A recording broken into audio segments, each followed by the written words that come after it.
Welcome to the Strategic Veteran, where we chart the course from service to civilian triumph. I'm Adam Peters, a veteran, entrepreneur, and your fellow navigator in the quest for a life of impact and fulfillment. My mission is simple: to empower you with the tools and stories that turn challenge into opportunity. Having walked the path from active duty to where I stand now, I understand the search for purpose that comes with hanging up the uniform. It's a path I've walked, with its trials, its tribulations, and its victories, and it's a journey we're on together. This podcast is more than just conversation. It's a beacon for those seeking to redefine our missions through entrepreneurship. It's about igniting the entrepreneurial spirit that lives within us, the spirit that compels us to create, lead, and make our mark on the world. Here we connect with veterans who have built businesses, sparked change, and found their purpose in the marketplace of ideas. They're not just surviving, they're thriving. They've transformed their service into startups, their experiences into enterprises, and they're proof that you can too. So whether you're scribbling business plans on napkins or stepping into the arena of innovation, remember, you're not alone. You're in good company. So let's explore these stories of transformation and take the first steps together on our path to purpose. Let's begin.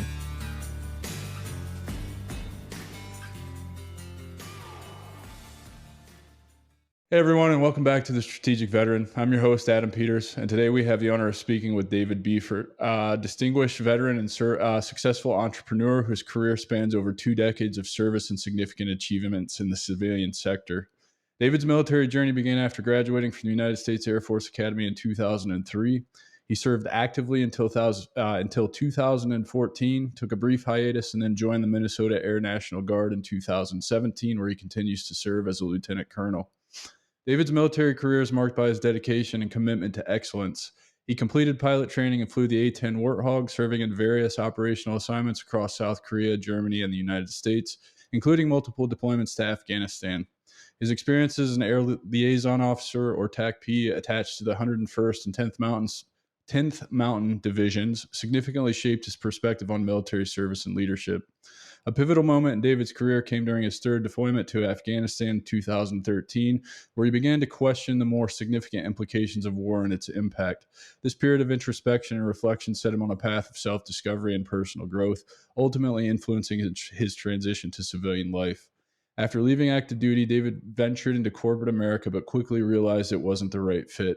He then embarked on an entrepreneurial journey, starting building a successful real estate investment business, and later founding Max Performance Financial in 2018. Through his company, David is dedicated to teaching others how to control and leverage their own capital using the infinite banking concept. He's helped several hundreds of clients achieve financial freedom. David's core values, faith in God, integrity, and commitment to family guide his personal and professional life. His passion for empowering others is evident in his work as he strives to make lasting impact on the lives of American families. Join us today as we delve into David's remarkable journey, exploring his military experiences, the challenges he faced during his transition, and the relentless pursuit of excellence in finance and entrepreneurship. Let's dive in and warmly welcome David Befort, a true embodiment of what it means to be a strategic veteran. David, thanks for being here, brother. I really appreciate it, man. Yeah, my pleasure. I'm going to have to steal that intro from you. Yeah, brother, no problem. I'll send it right over an email after we're done with this. Hope it did you justice, man. Yeah, well, it probably more than did me justice, so I appreciate it. Brother, let's just jump right in. Let's talk about, you grew up in a really patriotic family, so I assume that had a huge influence on you joining the Air Force Academy. So talk about where you grew up and the influences you had in your life that led to you going to a service academy. Yeah, I grew up in Kansas, Northeast. Kansas City really is where I say I'm from, on the Kansas side. Grew up in a very patriotic family and extended family. My grandfather was a World War II and Korean War vet. My uncle served in Vietnam, and I've got several other uncles who were also in the Marines, so kind of followed in their father's footsteps. So yeah, a lot of family history going back. I think a great uncle who was an officer in the Marines as well. So just a very pro-military, pro-America, traditional American upbringing, you would say. I had 3 siblings, just a normal, middle America childhood. And decided at an early age, I think 9th grade, my dad took me and my brothers, I've got 2 brothers, out to Colorado Springs, and we visited the U.S. Air Force Academy, and I decided at that point that that's where I wanted to go. I knew I wanted to, yeah, I knew I wanted to serve in the military. Figured being an officer was what I wanted to shoot for, and I thought, hey, why not take this route? Because if I graduate, it's a guarantee, and it doesn't cost anything, uh, financially anyway. Just time. Just Yeah, time. yeah, just time, Uh, lots of time. you graduated in '03 and went to the academy? I graduated high school in '98, went to the academy for 5 years. I did the prep school, the preparatory, USAFA preparatory school there for a year before I entered the academy. And then, yeah, graduated in '03 and was off and running. Nice. It's you're the closest guest I've had on the show that I had a BASD about the same time that I did because I came in June of '03, went to basic, got to my first unit October of '03. So it's kind of cool to get to talk to somebody who came in pretty much the same time I did. Yeah, yeah. In fact, I had my 21-year graduation date just last week. Oh, 21 years from the day I graduated and became an officer and went active duty. So it went fast. Yeah, I believe it. Let's talk about what influenced you at the academy to become a pilot. Was that kind of your goal all along, or was it something that you kind of developed a love for in maybe prep school or something like that? Yeah, everybody growing up, you always think, man, that looks really cool. But I didn't ever consider that it was an actual possibility because at the time I entered the academy, you had to have perfect eyesight. I did not. I was wearing contacts, wearing glasses. So I didn't even think it was going to be an option for me until my sophomore year, where they were starting to just rubber stamp waiver guys to go fly with bad eyesight as long as you're correctable to 20/20. And what is that something I'm you could have done? so upset, man, because I talked to the Navy and the Air Force in 2002 about flying. I always wanted to fly, and they were like, "Nope." Yeah, I don't know where or when that shift happened, if it even happened when I was a sophomore at the academy, or maybe I was a senior. But my sophomore year, I realized, man, I think if I can fly, that's what I want to do, and I want to fly the A-10 Warthog. That since I was a sophomore in college, that's what I wanted. So that's I set my sights on that, and ended up being blessed to receive one of the only two A-10 assignments out of my pilot training class. That's awesome, man.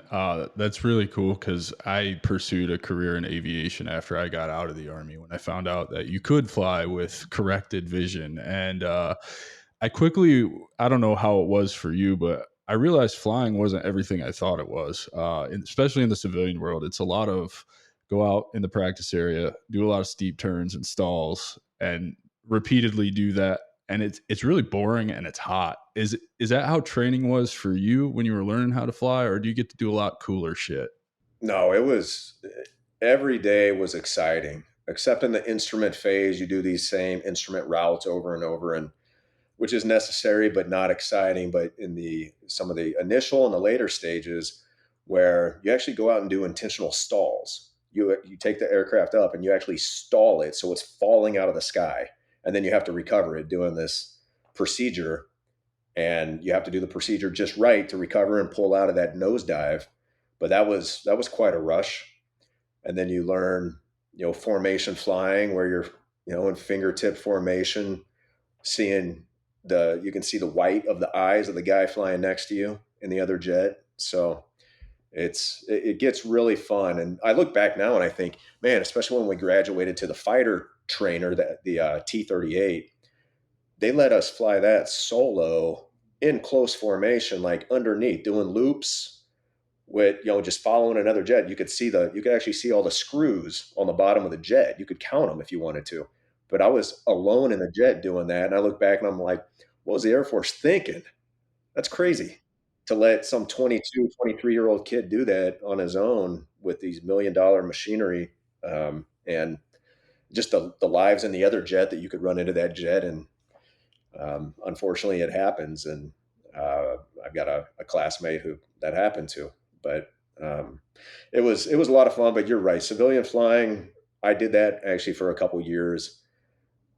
on the commercial side, and it wasn't for me. The lifestyle and just the droning, and you can make good money, and it's a super easy job, and a lot of guys enjoy the lifestyle. For me, it was the lifestyle I didn't enjoy, living in hotels.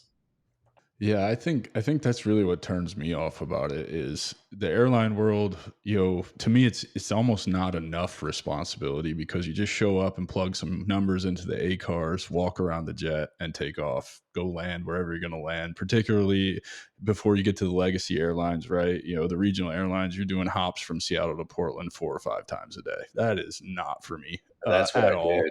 I did that for 2.5 years, and it's a grind, man. And you're sweating and making almost nothing, making peanuts. Although now they got better contracts because they need them so badly that they're making quite a bit more than I was making. But it's yeah. I mean, when you're needed, you're needed. When an emergency happens and you need somebody in that jet, it's like kind of like guys describe war, where it's long periods of absolute boredom interrupted by moments of terror. Yeah. Yeah, no, I would agree with that. So you got the A-10, you said one of two slots. What would have been your next platform had you not gotten the A-10? What were you interested in flying? And probably the F-16, just because it's single seat. I didn't want to have somebody else in the aircraft with me. So just very independent. You wanted to be a single seater guy out there by yourself. Yeah, I didn't want anybody else in the jet with me. I love it, man. I relate to that a lot. Like, cause then the onus is all on you, right? Like, there's nobody else to blame. It's just point the finger, cause here it is. And I think that's cool, man. What is some of the coolest things that you learned, training and through your assignments flying the A-10, like that really stand out to you that you still kind of go back to and find discipline in your business and everything else today? And probably two things that come to mind. One, there's no such thing as perfection. You will never attain perfection ever. I don't care how long you're flying the A-10. Every sortie, you come back and you debrief, and you point out every mistake you made, and you realize, man, I really sucked, but we got the mission done. So there's no such thing as a perfect mission. You'll never have a perfect flight, which means the second thing is you never hit what I call arrival syndrome, where I know everything there is to know. I'm the best there could ever be. I've got nothing, nobody could teach me anything else. You just don't get that in the fighter community in the Air Force. It's constant beating you down to build you back up. So, I mean, talk about developing thick skin when you're before you even become qualified as a mission ready wingman who can go to war. You spend over 2 solid years being evaluated every single time you fly. 2 straight years, never flying without being evaluated and being told you screwed up here, here, here, here, and here. Get better. Get better or get out. I think that's a good approach, particularly just having gone through just regular civilian flight school myself, all the emphasis on flight safety, aviate, navigate, communicate, but then recognizing hazardous attitudes. And you just alluded to one of the bigger ones, right? Like the macho attitude, you can't tell me anything, I know everything kind of thing. And it sounds like they've created an environment in that training pipeline that doesn't allow for that to happen. Yeah, you don't you don't get the chance to sit back and relish in a really good sortie or a really good mission for very long, because the next one's right around the corner and you're going to screw something up. So as long as you consistently make good decisions, I think that's really the hallmark of a really good pilot is somebody who consistently makes good decisions, and the wrong decisions you make aren't devastating. What's that quote? Flying is not inherently dangerous. It's just unforgiving. Yeah. Yeah. No, I would agree with that 100% for sure. How did that airplane handle? I'm just kind of curious as a pilot. Like, I know the difference between a 172 and a 182. I remember taking that first step, and particularly with the short field approach to landing or the power off 180, it was like the 172 will glide forever. The 182 fell out of the sky like a brick, right? There was some responsiveness issues between transferring from the 172 to the 182, and particularly when I was in CFI learn how to fly low wings, I noticed that they were way more responsive than the high wings. And so, how did the A-10 handle? Was it pretty easy to fly? Did it take, was there a learning curve to it? Yeah, I'd say it was easy to fly. Flying becomes the easy part when you're flying a combat aircraft. It's the takeoff, landing, get from point A to point B. That's second nature, and that doesn't take any effort whatsoever, really. And especially with the A-10, the big fat wings, you can fly really slow. Landings were a piece of cake. They don't make two-seaters, so the first time you ever fly that thing, you're by yourself. So I think we did like 4 or 5 simulators on the ground, and then you jump in the jet and you go fly it. So after you've been through 300 hours of pilot training and doing flying a training jet that's faster than the A-10, things kind of slow down a bit with the A-10. So flying it is not a problem. Very stable, very easy to maneuver, but it's a good thing it's easy to fly because you're doing everything else that there is to do in the jet on top of flying. I'm glad you point that out because that's one of the things that I found most challenging about flying. I sometimes forget how exhausting, particularly instrument flying was, right? Just staring at instruments, paying attention and briefing approaches and holds and routes and all of that stuff.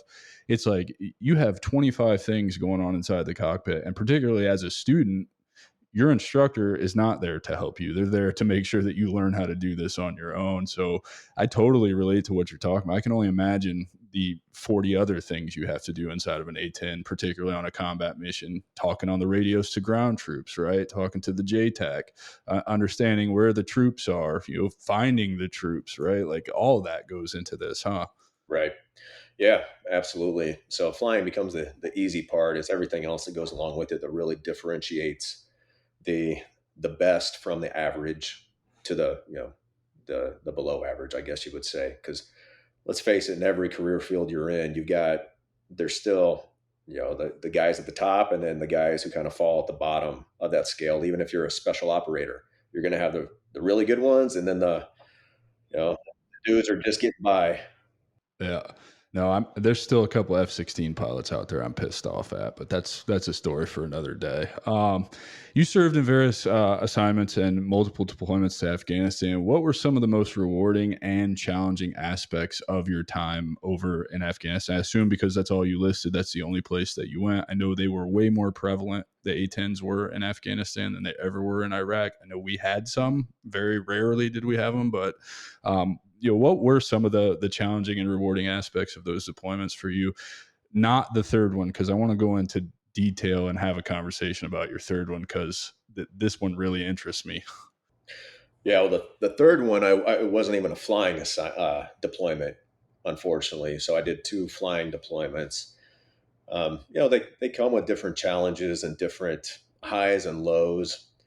At the beginning, a lot of times, especially the first deployment, the lows were, man, we didn't employ.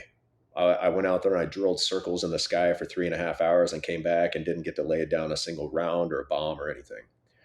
And but once you get that monkey off your back and you start employing, you start to appreciate those quiet nights because the only reason we exist as an A-10 community is to protect you on the ground.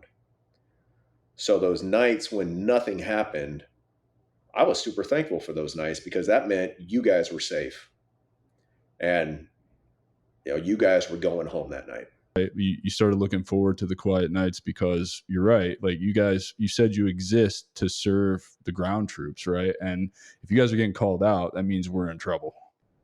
Right.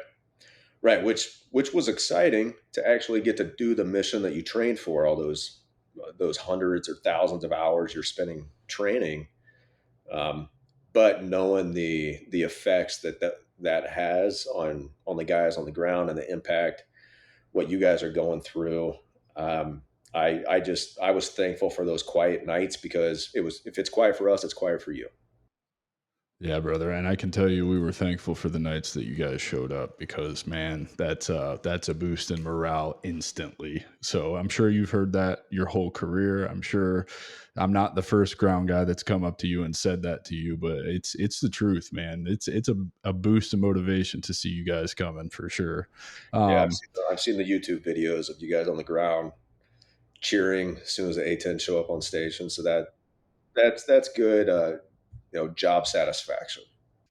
Yeah, for sure. So you said you were a air liaison officer, attack P, attached to the 101st and the 10th Mountain. Now, was that the role that you didn't fly? Is that a non-flying role or is that a flying role? Yeah, that's a non-flying role. So I did three A-10 assignments, and then I got selected to be a air liaison officer. It was actually I was attached officially to the first ID out of Fort Riley, but when I deployed with like as a solo. A spot came up, and they needed somebody with my rank and experience to fill it, so I got thrown into it, and that was with the 101st and the 10th Mountain, and it was non-flying. You're no kidding, just a liaison. You're the resident air expert for the brigade commander, division commander, whomever you report to. I imagine that was probably pretty boring for you after doing two It was pretty deployments boring, as man. a I mean, especially in Afghanistan. By that time, this was 2013 when I did that deployment. That war had been raging for 10 years, and everybody understood air. They understood ISR, and um, there wasn't a whole lot for me to do, quite frankly, other than eat a lot and lift weights a lot and read a lot of books and prepare for getting out of the military. Right, because I assume while you're playing TAC P over there, running around with all the brass, the higher brass. I mean, because you were brass too, but the political brass, we'll say, is when you said you learned how to question the larger implications of war, and this is something that I didn't start doing until last year, to be honest, and I kind of can relate, I guess, to what you're alluding to here because it didn't make me feel very good about all the things that I had been over there doing. So, do you want to go into this and talk about kind of what opened your eyes to what was going on and how that sat with you and how I can imagine that probably influenced your decision to get out, correct? Yeah, amongst other things. I mean, there's always 100 reasons to get out for probably everybody, but there's one or two big ones. And yeah, during that third deployment, I was in Bagram for the second time. The first time I was there in '08. I came back in 2013, and between 2013 and 2014, and I just saw how much that place had been built up. It was a veritable city in and of itself. It was enormous. They had permanent housing. Um, you saw so many contractors just walking around there. I have no idea what the hell they did all day. Frankly, probably just sat back, did a couple little things, and made a ton of tax-free money. But I started questioning why are we still over here? What are we doing here? And the only thing I could come up with, because let's face it, we were fighting dudes wearing sandals and dresses. That's who we were fighting. They're no match for the U.S. war machine, like zero. Yet we were over there for how many years doing this, fighting these idiots in sandals and dresses, living in caves, and for what? Like what? And I'm not saying for what was the purpose of being over there, because I think everybody's service over there was noble, and I would never downplay what we did, because really we made a lot of progress with. I mean, imagine the lives that a lot of women got to have over there because of our presence, and the difference that make, the education that came to their country, maybe certain tribes or parts of the country that wanted it, and just the yeah, you know, I'm a man of faith, and spreading the message of who I believe is the real creator over there, that they never would have heard had we not been over there. Um, But what I saw was this is a contractor war. The only reason we're here, the only reason the US government has us over here is because people are making money and politicians are making money through these back deals, giving deals to contractors, and on and on. It's a money machine. I mean, just, I don't know how else to say it. And then I started going back through history and looking at, I mean, I'm a money guy. So my business is teaching people how to control their own money. And I'm pretty well versed in the history of money and the history of banking in this country and the dangers of banking and the fact that bankers have been behind us getting involved in World War One, World War Two. Bankers they're profiting on both sides of the war. That's the world we live in, where it's the golden rule, Adam. Have you ever heard the golden rule? There's one that we all grow up with, but then there's the real golden rule, which is he who has the gold makes the rules. And that's exactly what you're seeing across the world is whoever's got the money is making the rules. And I mean, if you want to read an eye-opening book on a lot of the stuff that we've done throughout the world, read Confessions of an Economic Hitman. That's a pretty eye-opening book. And I'm gonna have to check that one out. I've been recommended that one before. yeah, so it'll open your eyes to what goes on behind the scenes and why we are where we are in the world. But it kind of, because when you join, you were a young kid when you joined up and put the flag on your shoulder, and you're full of red, white, and blue, man. That's what you bleed. That's what you believe. I think in the era we grew up in the 80s and 90s, you really believed your government. You believed what they said. You trusted that they had the country's best interest in mind. Um, and I don't know, maybe that was the case at one point, but man, you look back through history. Um, another book you could read is The Naked Communist. That's an incredible book that really exposes a lot of um, communist infiltration in our country and in our government, even 60, 70 years ago. So, and I don't want to get off into these tangents, but No, it's good, man. These are the conversations that need to be had, and I completely agree with you, in what you said about Bagram being built up into a city with permanent housing on it. I have never been to Bagram. My deployment to Afghanistan was in 2012. I was in the Panjwai district, which is the birthplace of the Taliban, out at Kop Mushan. So anything we needed to do went through Kandahar, and Kandahar was the same way. They had a fucking boardwalk with a TGI Fridays, which is garbage food, and I don't pay for food when I'm deployed, but yeah. Yeah, I remember having to go up there because that deployment, I had weaseled my way into a fourth deployment, as a typical infantry guy will do, and I had to work the talk. So I had to go up there and check on all our medevacs from time to time. And I'm walking around in a faded uniform that's less than clean because you know how it is out in the shit, right? And people like, "Where's your PT belt?" Like, what do you mean, where's my PT belt? Like, you can get a ticket for that. I'm like, what are you gonna give me a fucking ticket for? Like, well, what are you even doing here? Why does your uniform look like that? It's like, you see that helicopter that's coming in? Do you know there's still a war going on over here?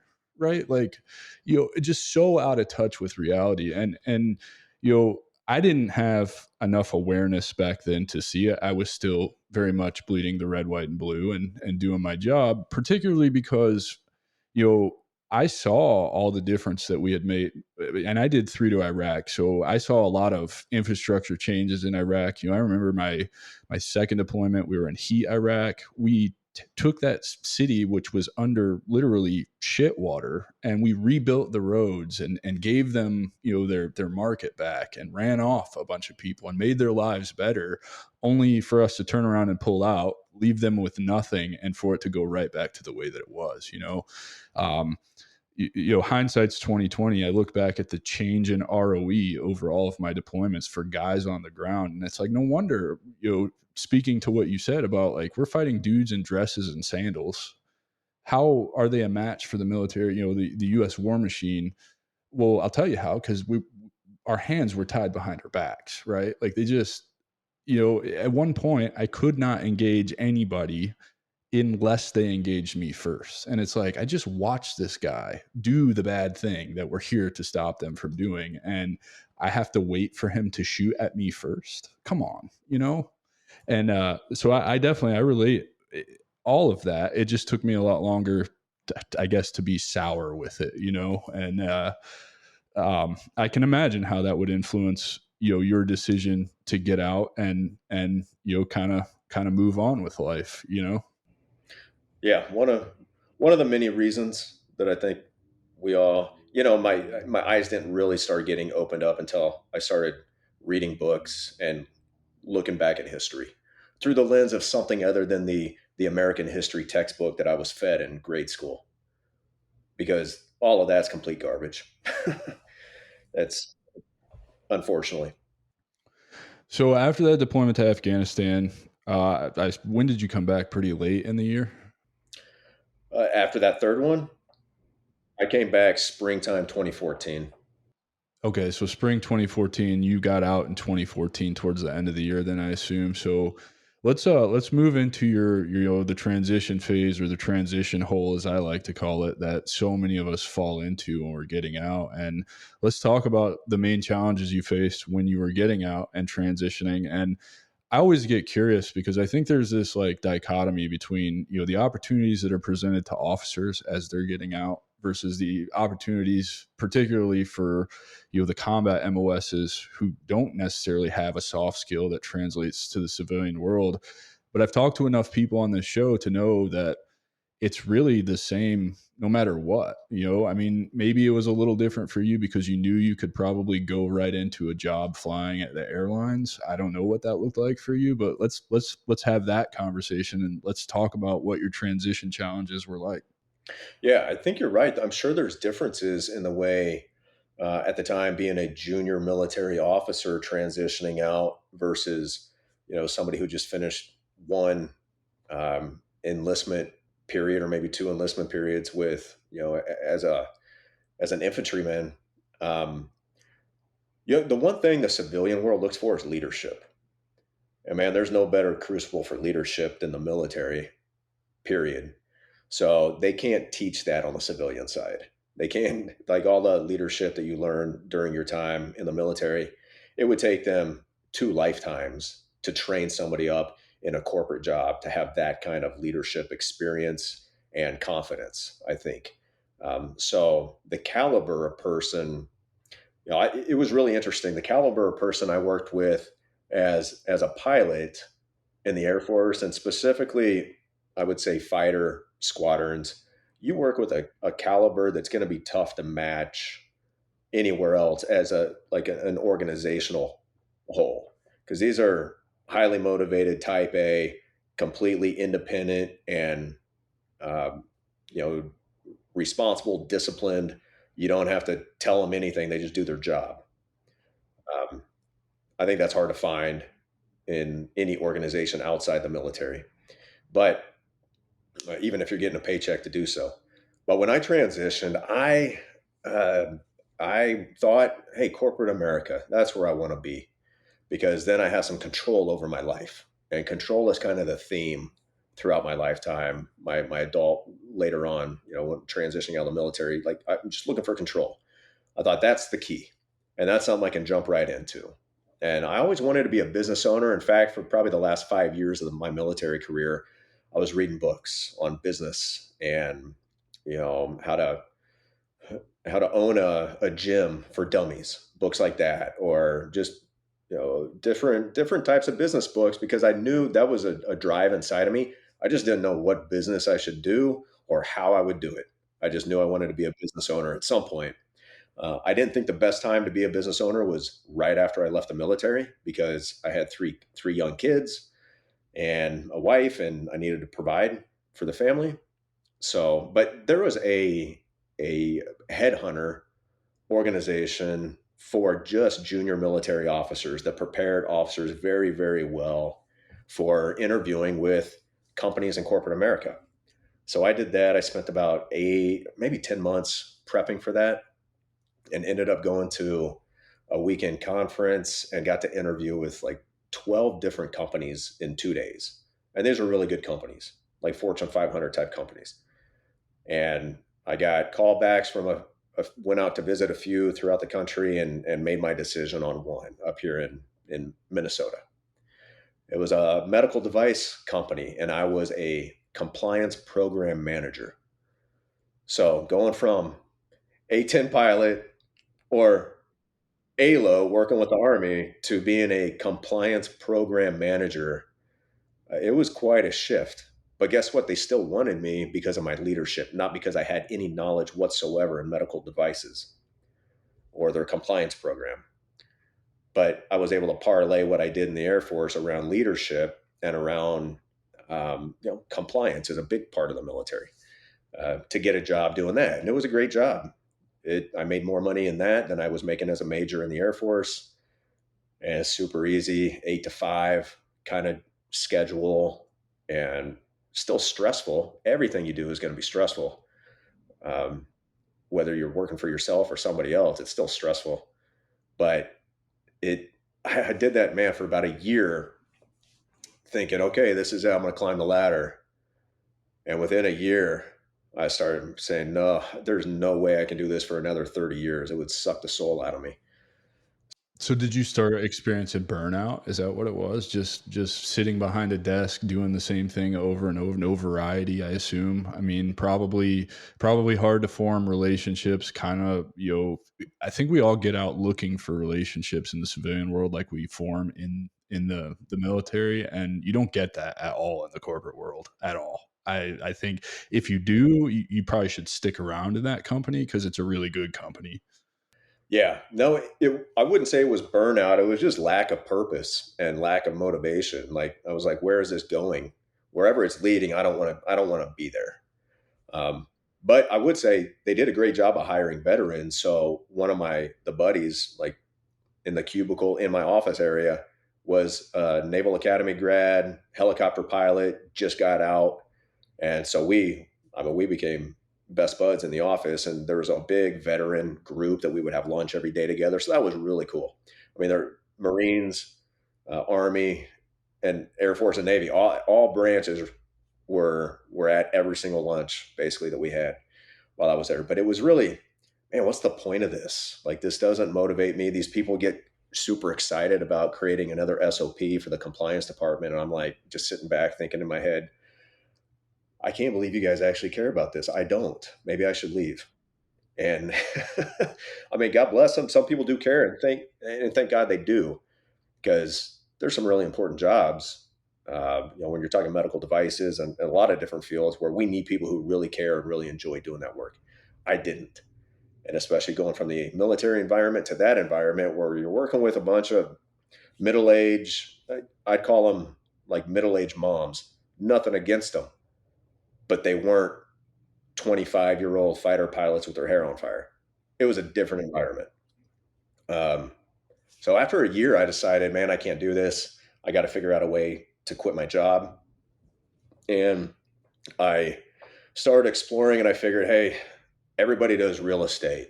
It looks like real estate is probably the quickest way for me to generate enough income to leave my job. So that's what I did. I started studying, spending my evenings and my weekends building a real estate investment business and joining, a mastermind coaching group and trying to put deals together and everything until about a year and a half later. So 2.5 years total in this corporate job, I quit. I walked into the boss's office, gave her my resignation, and said, I'm out of here in 2 weeks. And I hadn't made a dollar in my real estate business by that point, but I just couldn't take it anymore. And so I would say that's probably one of the biggest risks I've taken, is just knowing that, just taking the risk with 3 small kids, a mortgage, and everything else that comes with that life. I'm leaving behind this 6-figure income to go create my own business or work in my own business that I haven't made a dollar from yet. So that was my foray into entrepreneurship and being a business owner.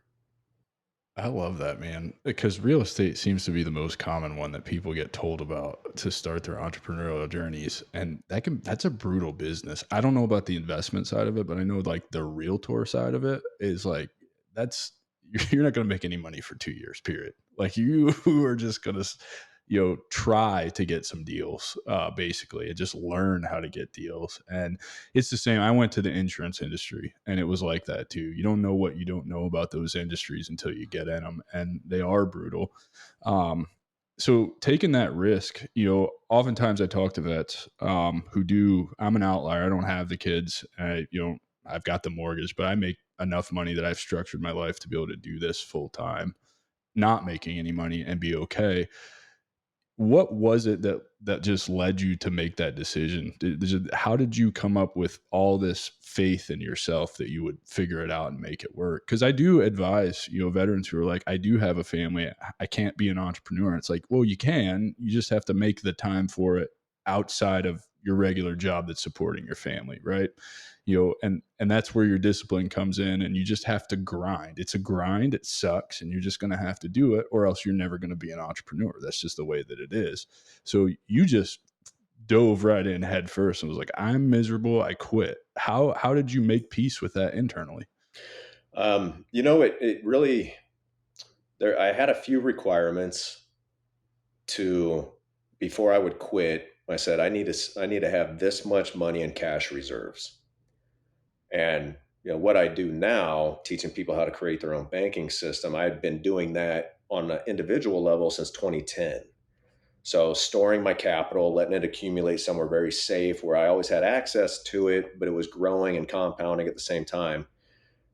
I set a number. I said, hey, and it was basically 1 year's worth of a paycheck, like my one year salary that I was making at that current job. I said, I need that much in savings, and then I'm going to quit. And as soon as I hit that number, I said, I'm out. I'm done. Knowing that I did this thing, Tim Ferriss. Yeah, of course. Tim Ferriss. The 4 hour work week and everything else. I got really into that stuff, and he's got this thing he calls fear setting, where, and I think Napoleon Hill writes about it as well in a book. Think and Grow Rich. Not Think and Grow Rich, but Is it his other one or then? no, it was Dale Carnegie. In How to Win Friends and Influence People. Yeah, that's his famous book, but he's got another one that did just as many wonders for me as that one, which is How to Stop Worrying and Start Living. I And have not read that one yet. that's a great book, highly recommended, because if there's one thing you do as an entrepreneur, it's worry and stress and say, I'll be happy when. I'll be happy when I get to this level. No, you won't. If you're not happy now, you're not going to be happy then. Trust me. But what that book taught me, along with Tim Ferriss, is fear setting. Ask, what's the absolute worst that could happen? Well, in my mind, the absolute worst that could happen is I don't make any money whatsoever in the first year, and I go through all my savings. Okay, then what? Well, then I just go back and get another six-figure job because I had the qualifications. I had the confidence to know that I can be a good employee. Not anymore. I'm unemployable now as an employee. Same. Back then, yeah, Same. I could be a Yeah. good employee. I could play that role in order to feed my family if I had to. So I knew I could go back and do that. But what's the alternative? I'm on my deathbed at 85 years old, thinking back, man, I was a real pussy for not even trying. Like, you know what the number one regret for people dying, like old people in hospice, is that they didn't do what they wanted to do in life. I hear that. That's a driving factor that keeps me going at what I do every single day. Not making any money is not any fun, but I'll tell you what is fun: helping veterans, talking to people like you, getting to hear stories and share them with the internet for other members of our community to see it. It's all worth it to me. And I agree. I am 100% unemployable. You are not going to find me working for somebody else ever again, because I'll just say fuck it. Like, no, this is not how I want my life to look. I control my life, not anybody else. I couldn't agree with you more. Yeah. That it took me to about, I don't know, 35 years old to come to that realization that I've been doing what I wanted to do in life, but basically the terms have always been dictated by somebody else. How much you make, where you can live, what you can actually work on day in, day out. Like that was determined. I let somebody else determine that. And some people can be happy doing that, and some people can't. And if you're not happy doing that, you got to find something that's going to, especially I think as men, we need, like, our vocation is very much a part of our identity. And if you don't have fulfillment and purpose in what you're doing on a daily basis, if it's just making money, money doesn't, it can, it can make you happier. Like, I have no doubt about that. There's a certain level that hey, it's one less thing I have to stress about paying the bills. So that's great. Or I can buy that new car I wanted.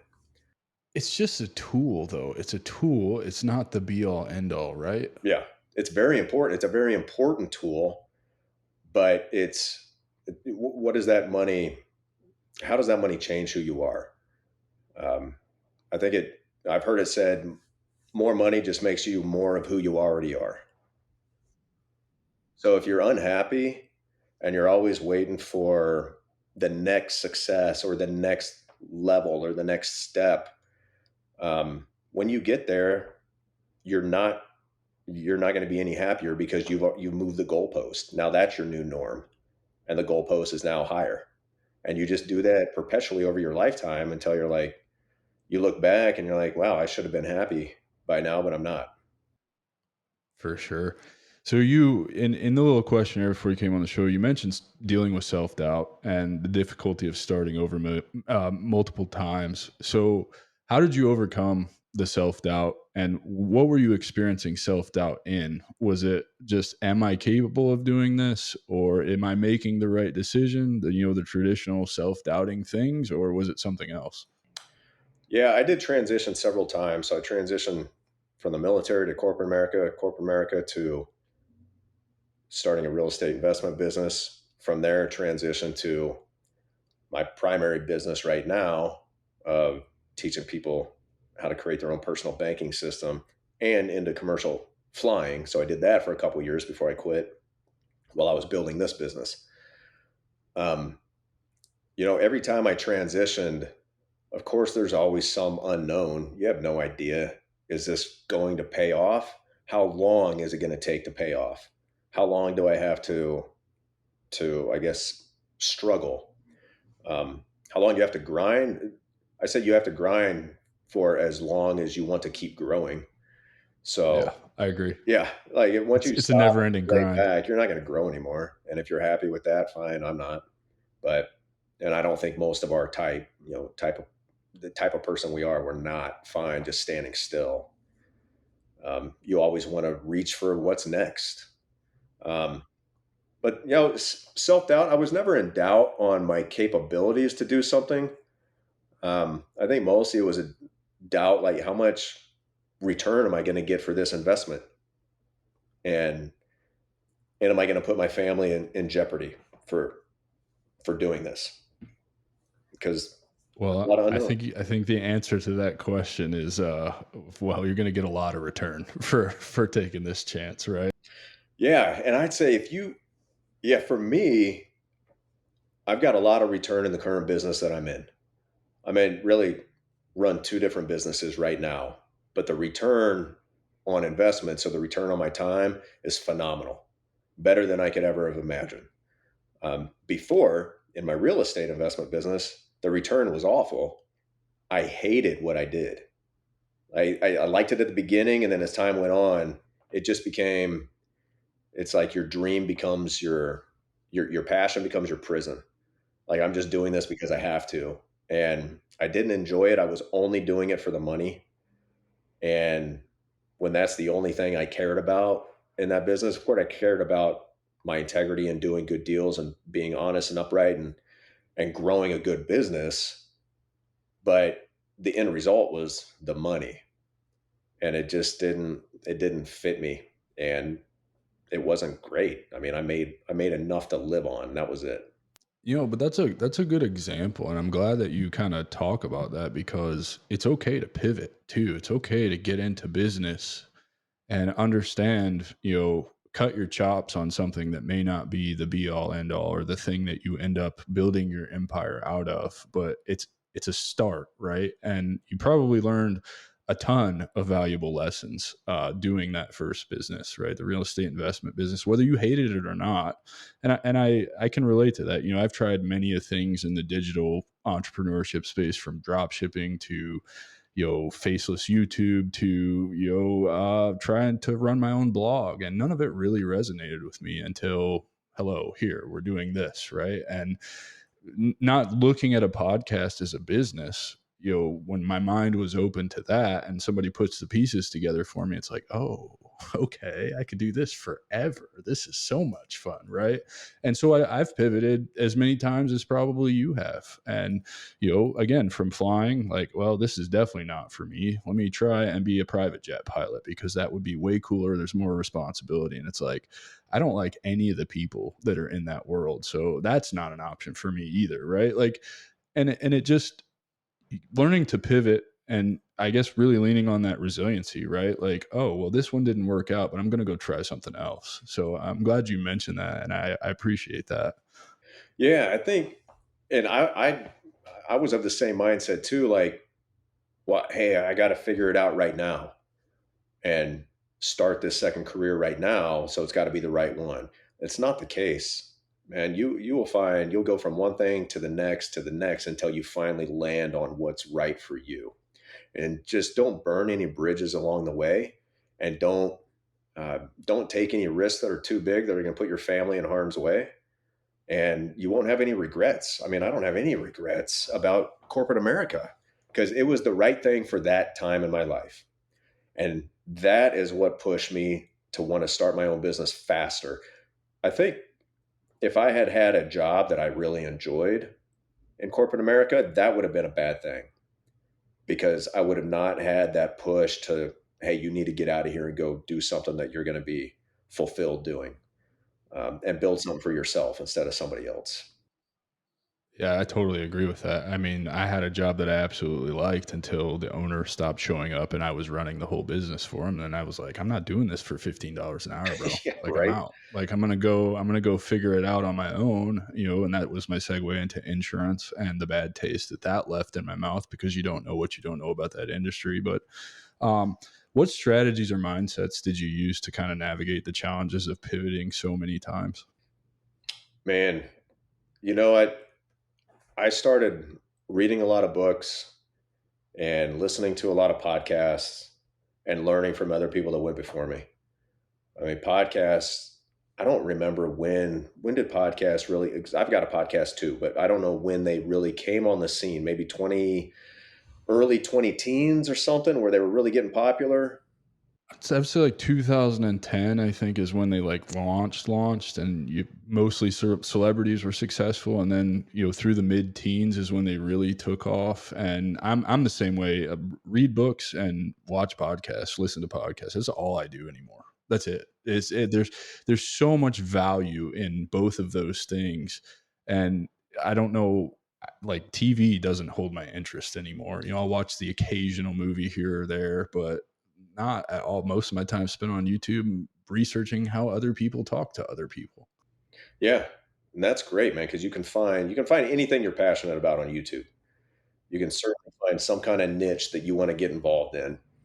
Um, but so listen, reading a lot of books and putting myself around other people who were in the places that I wanted to be, which is why I paid for, my first year working full time in that real estate investment business.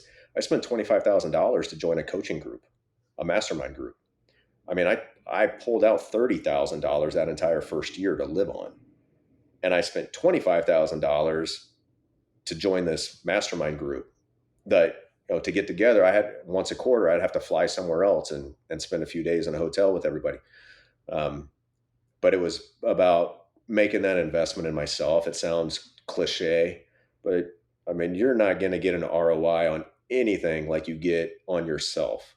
Whether that's, if you want to be a project manager, go out and get your oh, I forgot what it's called, your project manager. Yeah, Yeah. get an MBA and your Six Sigma black Six belt or Sigma, yeah, whatever. like all that Yeah, stuff. Like that if one. that's what you want to do, invest in yourself and get that stuff. Don't wait for somebody else to pay for it. Like go take the initiative and do that. Um, because I've everything I've done along the way, I've never regretted any money I've ever spent to put myself around other people who are somewhere that I want to be. Yeah, and that was gonna be my next question for you because, I'm going to my first mastermind at the end of July. It's a mastermind for podcasters. Didn't know such a thing existed, but, like, I'm all in on this thing, and it's not cheap. But, speak to coaching and masterminds and, like, I don't know, I heard it somewhere, I don't remember where I heard it, but it's like, we're not afraid to go put ourselves into $120,000 of debt to go to 4 years of college to get a degree that is, by all means, pretty worthless anymore, right? Like, nobody I think it's a really low percentage of people who actually do the job that they have a degree for, barring, like, the STEM fields, right? Like, I'm not talking about those degrees, but I have a fucking bachelor's of arts, right? Like, what am I doing with that? Nothing. But people want to scoff at $1,500 to go pay for a 3-day mastermind of a brutal schedule too. It starts with a 5 a.m. workout and doesn't end until like 9 p.m. every single night. And there's no free time. It's jam packed with stuff I'm salivating to go and learn. You know, and so can you talk about the importance of investing in yourself like that? Because I think there's not enough people out there talking about masterminds and coachings and communities even, right? Paid communities. I've tons of benefits that I've gotten out of those. Oh yeah, man. I mean, if you're trying to go it solo without, you're doing the whole bootstrapping thing, which is great, but you think you can make it on your own, um, it's going to take you a lot longer to get there than it would otherwise. So pay the money and you know, get that, move over to the HOV lane and get to drive faster than everybody else. All those other solo entrepreneurs sitting over here in the normal lanes, backed up in traffic, they're not going anywhere. You move over to the HOV lane, you pay more, or you pay the toll and go on the tollway. It's going to get you there a lot faster, and the rewards are going to be so much greater. And you're going to find people because when you're going it alone, you think you're the only person with that struggle, and that goes with anything, right? Like mental health, anxiety, depression, um, family troubles, marital issues. Like you think you're alone. I mean, once you start putting yourself around other people, they've all been there and done that. It's you're just one of them. Now, and it kind of gives you some identity. Like I'm one of these people, and this is who I want to be. I paid for so much coaching over my life. I mean, even Tiger Woods has a swing coach. You telling me the greatest golf player in the history of the world has a coach that he pays money for? He should be the one coaching him, right? No, he has his own. So what makes you think you can do business without having a business coach? I mean, I've paid for when I went to that real estate business, I paid that $25,000 for 2 years in a row. Spent 50 grand on that coaching group. And that was before when I was at my job building my business. I spent like $2,500 to join a virtual coaching group just to get started. When I went into the transition to the insurance business, which is technically the field I'm in, so I want to talk to you about that. I hired a coach. I made zero money, almost no money that first year, but I spent $10,000 to hire a coach to help me get started and build that because I had, he'd been doing it for 30 years and I'd never done it. So it's like I could try to like make every mistake in the book myself, or I could just learn from him. Right. Do you regret any of the money you spent on any of that stuff at all? Not at all. I, I only regret probably not signing up for a second year with the first coach I had in this business.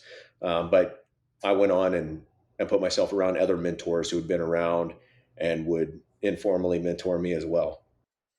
And I think that's the important part about paying for masterminds and coaching is you end up networking and getting access to people, like-minded people, people who are moving the same direction that you are, versus hanging around, the regular people that you've always hung around with, who don't have vision like you do, who, I'm not saying that there's anything wrong with these people. That's not what I'm saying. And they can always be your friends, but it's like, you're the sum of the five people you hang around the most, right? Like, I believe that now more than anything. I heard it my whole life, but now, just because of putting myself out there, taking a chance, talking to people, learning, the opportunities that are presenting themselves to me, it's mind blowing. I'm getting invited to go and do things that I thought were never possible for somebody who grew up in the Midwest and Southern Indiana like I did, right? And was told my whole life, you got to go to college and get a good job if you want to see success. And I'm like, that's that's not success to me. That's slavery to me, right? Like, that's not what I want to do. And I'm excited to go to my first mastermind. I finally, scraped together enough money to be able to pay for this, and it's close enough that I can go and enjoy the whole weekend of intense. It's almost, I feel like it's going to be like some intense training event that we did in the army at one point, but I'm excited for it.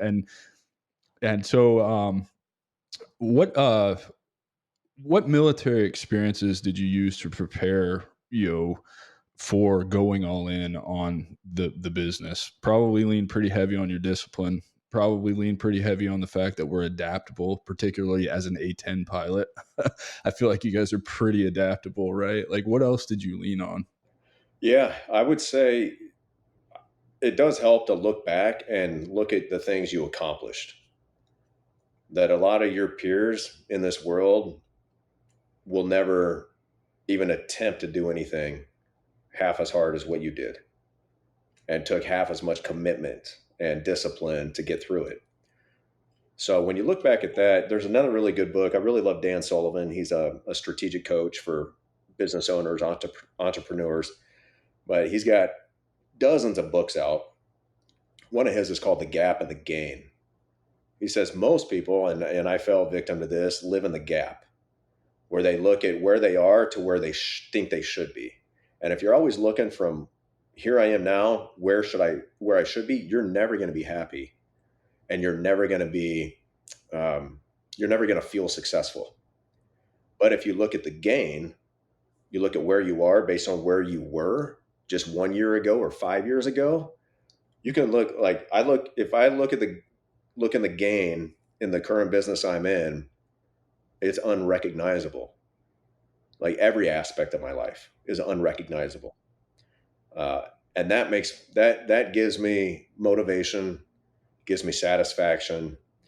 Um, I'm never satisfied, but it gives me satisfaction, and it gives you a positive mental attitude. I mean, that's really underrated. A lot of people think that you have to really be, avoid all pleasure whatsoever, and just be mad and nose to the grindstone, and I'm just going to do this and be unhappy. I'm going to trade happiness for success, because success is the most important thing. Well, tell me who considers themselves a success without being happy.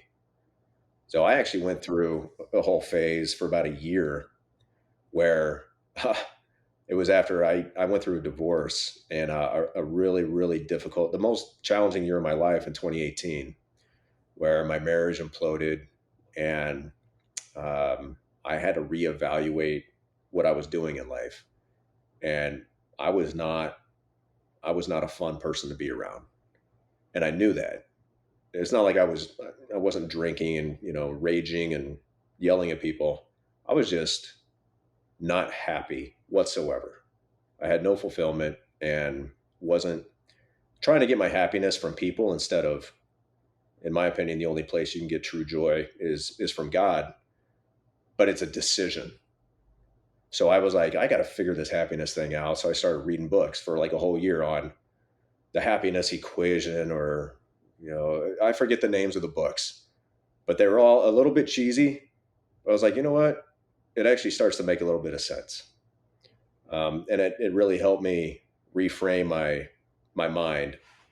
And it's really all about the way you think. Yeah, that's an interesting lens to look at it through because I'd never thought about really looking at it from look at what I've accomplished already and where I'm at now, right? And thinking about my journey over the last year, it's like, holy shit, he's right. Right. Like I look back, I mean, just physically 93 pounds in 11 months, lost 93 pounds in 11 months, and that's to your point, right? Like if I look at it from that lens and look backwards, it's like, well, 11 months is not really a long time, and I accomplished it just in that 1 feat alone a ton. You know what I mean? Well, like that's pretty impressive. And then I look at other aspects of my life, like you were saying, and it's like I look at pictures of myself from that long ago, and I don't recognize the man that I see in those pictures. He doesn't exist anymore. He's gone. The guy who Yeah, was, not just the physical man, but the mental. but yeah, the mental, truly, like I'm in my soul, right? Like I know that person is completely different. The person that's before you now is not in any way, shape, form, or fashion, physical, mental, emotional, metaphysical, spiritual, any way am I the same as I was after that trip to Peru. And it's like, man, that's so cool. Like we have the power to change that ourselves. And it's, oh man, I don't really have the words for it because like I've never had somebody put it to me the way you just put it to me. And it's like, well, I was already doing that. I was comparing, not really comparing, but looking back at myself and seeing the actual progress now. I'm present enough to notice all of that stuff. I'm not angry all the time. I'm not cloudy in my brain all the time. I'm very aware of what's going on and aware of the undisciplined thoughts that creep in. And so I can reframe those so that they serve me now, versus just spinning out of control and dwelling on all the bullshit, that I was doing before. Yeah, and it doesn't happen by accident. It's 100% intentional. You have to be intentional about doing that and training your mind and training your body, just like you did in the army. You trained your body to withstand all the rucking you did with carrying however many tens of pounds, hundreds of pounds of equipment in the hot desert. Like you had to train your body, just like you have to train your mind. Your mind, it truly is the most pliable thing in the world is your mind, but it's up to you, man. Nobody else can train it for you.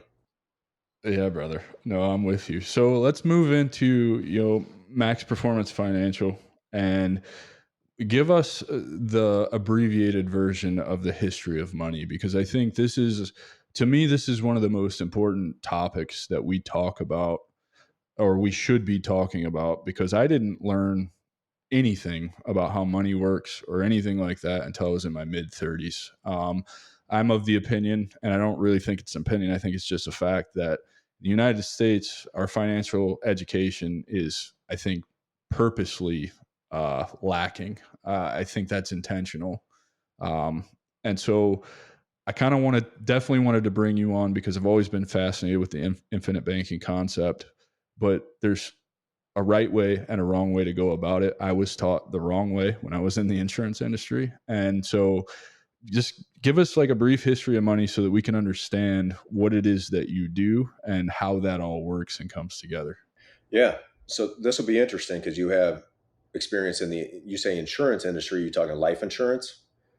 Yes, sir. Well, I did all of it. I've done life insurance, property and casualty insurance. I've done corporate kind of, back end business insurance, insurance businesses. I've done E&O insurance. I've written policies like that. So I've got a pretty broad understanding. However, I let all my licenses and everything lapse. I really hate that industry because of the way I was brought up in that industry. That's not to knock what you're doing. I've had a couple of other people who are very successful in the insurance industry and they love it. I think it's just the difference between how I was recruited into the industry and trained versus how they were recruited into the industry and trained. And so that's really my beef with it, man. I'm curious. I'm still open-minded enough to hear people talk about this stuff. I just had a meeting last week with a guy that I met on LinkedIn. We're not even in the same niche. He's just a really cool guy, and he's like, hey, man, I got this really sweet job. I've been looking for a job forever, and I'm going to be selling insurance. I was like, dude, book a call with me so that I can prepare you, because I don't know what you've been told. You know what I mean? Like, I want to tell you what my challenges are. And, it was great to jump on a call with him and hear how he was recruited and all of the things that he was made aware of before he signed on the dotted line, or however you want to call it. And he had a great experience. I did not, man. I'll tell you right now, I started knocking doors, selling life insurance to seniors. And by seniors, I mean the poorest 1/3 of Americans in rural Tennessee, rural Georgia, rural North Florida, and sometimes rural South Carolina. So I'm knocking on doors to people who have trees growing out of their roofs, cockroaches are crawling up my legs.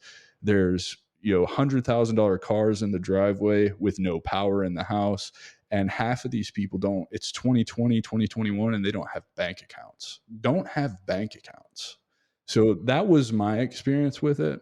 What ultimately led me to leave that job was I was on a 9-month advance commission at 75%. There were obviously bonuses that you could be made to get more percentage, but I couldn't keep anything in force because nobody taught me anything about how to follow up with your book of business. I thought you write the premium. I didn't know anything about chargebacks. So essentially, I got to this point where everything was falling off my books. Nobody would teach me how to follow up. They'd just be like, you need to call this dude and convince him to stay. And it's like, these people don't have any money. How can I convince them to stay? So I'm thinking I'm out here, and let's be honest, 9 months advance on $100 a month premium at 75%, that's a lot of money. You know what I mean? And then it's coming due. I got to pay all that back the next month. So I basically feel like I can't spend any money for at least 9 months. Yeah. Yeah. That is so not the industry that I know because of the niche that I'm in. But man, that industry gets a really bad rap. But for a reason, right? Just like the used car salesman gets a bad rap, you're going to find some good ones, just like real estate agents. Real estate, I'm sorry, if you're a realtor, 95% of you are terrible to the point of being unethically bad at your job. And I'd say the same about the life insurance industry. 95% of life insurance agents are so bad it's unethical. Yeah, I was being taught all the unethical strategies, from getting them out of this policy that has some cash value to putting them in a shorter term Oh yeah, like policy turning that and costs turning, which more. is illegal. Yeah. Yep, yep. No, that was I won't go out and say that that's what they were teaching, but that is very much what it was Yeah. insinuated. Yeah. All these implied undertones that, yeah. So that, yeah, again, well, I'll start with, what this concept is. If you think about everything we've been taught about money, and really it's everything we haven't been taught about money, is way more than what we have been taught about money. But everything that you see in the mainstream media and in these traditional financial planning arenas, you'll see one common thread. And that common thread is everything is designed to take money out from under your control and put it under somebody else's control. 100%. That's how it's designed. And it's so um, pervasive that we just come to think of that as the norm. Like, oh, well, of course, I can't control my own money. I can't invest my money. I'm not a financial advisor. I'm not as smart as these Wall Street dudes. So, of course, in order to make any money on my money, I've got to give that to somebody else and abdicate my responsibility to grow my capital and leave that to somebody else. And you know what? I'm going to do that because that's what everybody else is doing. And hey, if I go down, we all go down together. So we're really all in the same place anyway. And it'll just be the fault of the market, not my own fault. So what it does is it removes personal responsibility from us to actually take control of our own capital and kind of determine your own destiny. And you abdicate that to somebody else who doesn't give a rat's ass about you 9 times out of 10. The institution does not care about you. Your financial advisor may care about you. I would hope they do, and they probably do. But the For institution three they and a work, half percent, they better. yeah, Yeah, you know what I'm yeah, saying? right. Like, They should care because the more capital you grow every year, the more money they make. Or you could lose capital every year and they'll still make money, just not as much. So there is some self interest for them to grow your money. But the institution they work for does not care about you. That's for sure. As much as they like to say they do.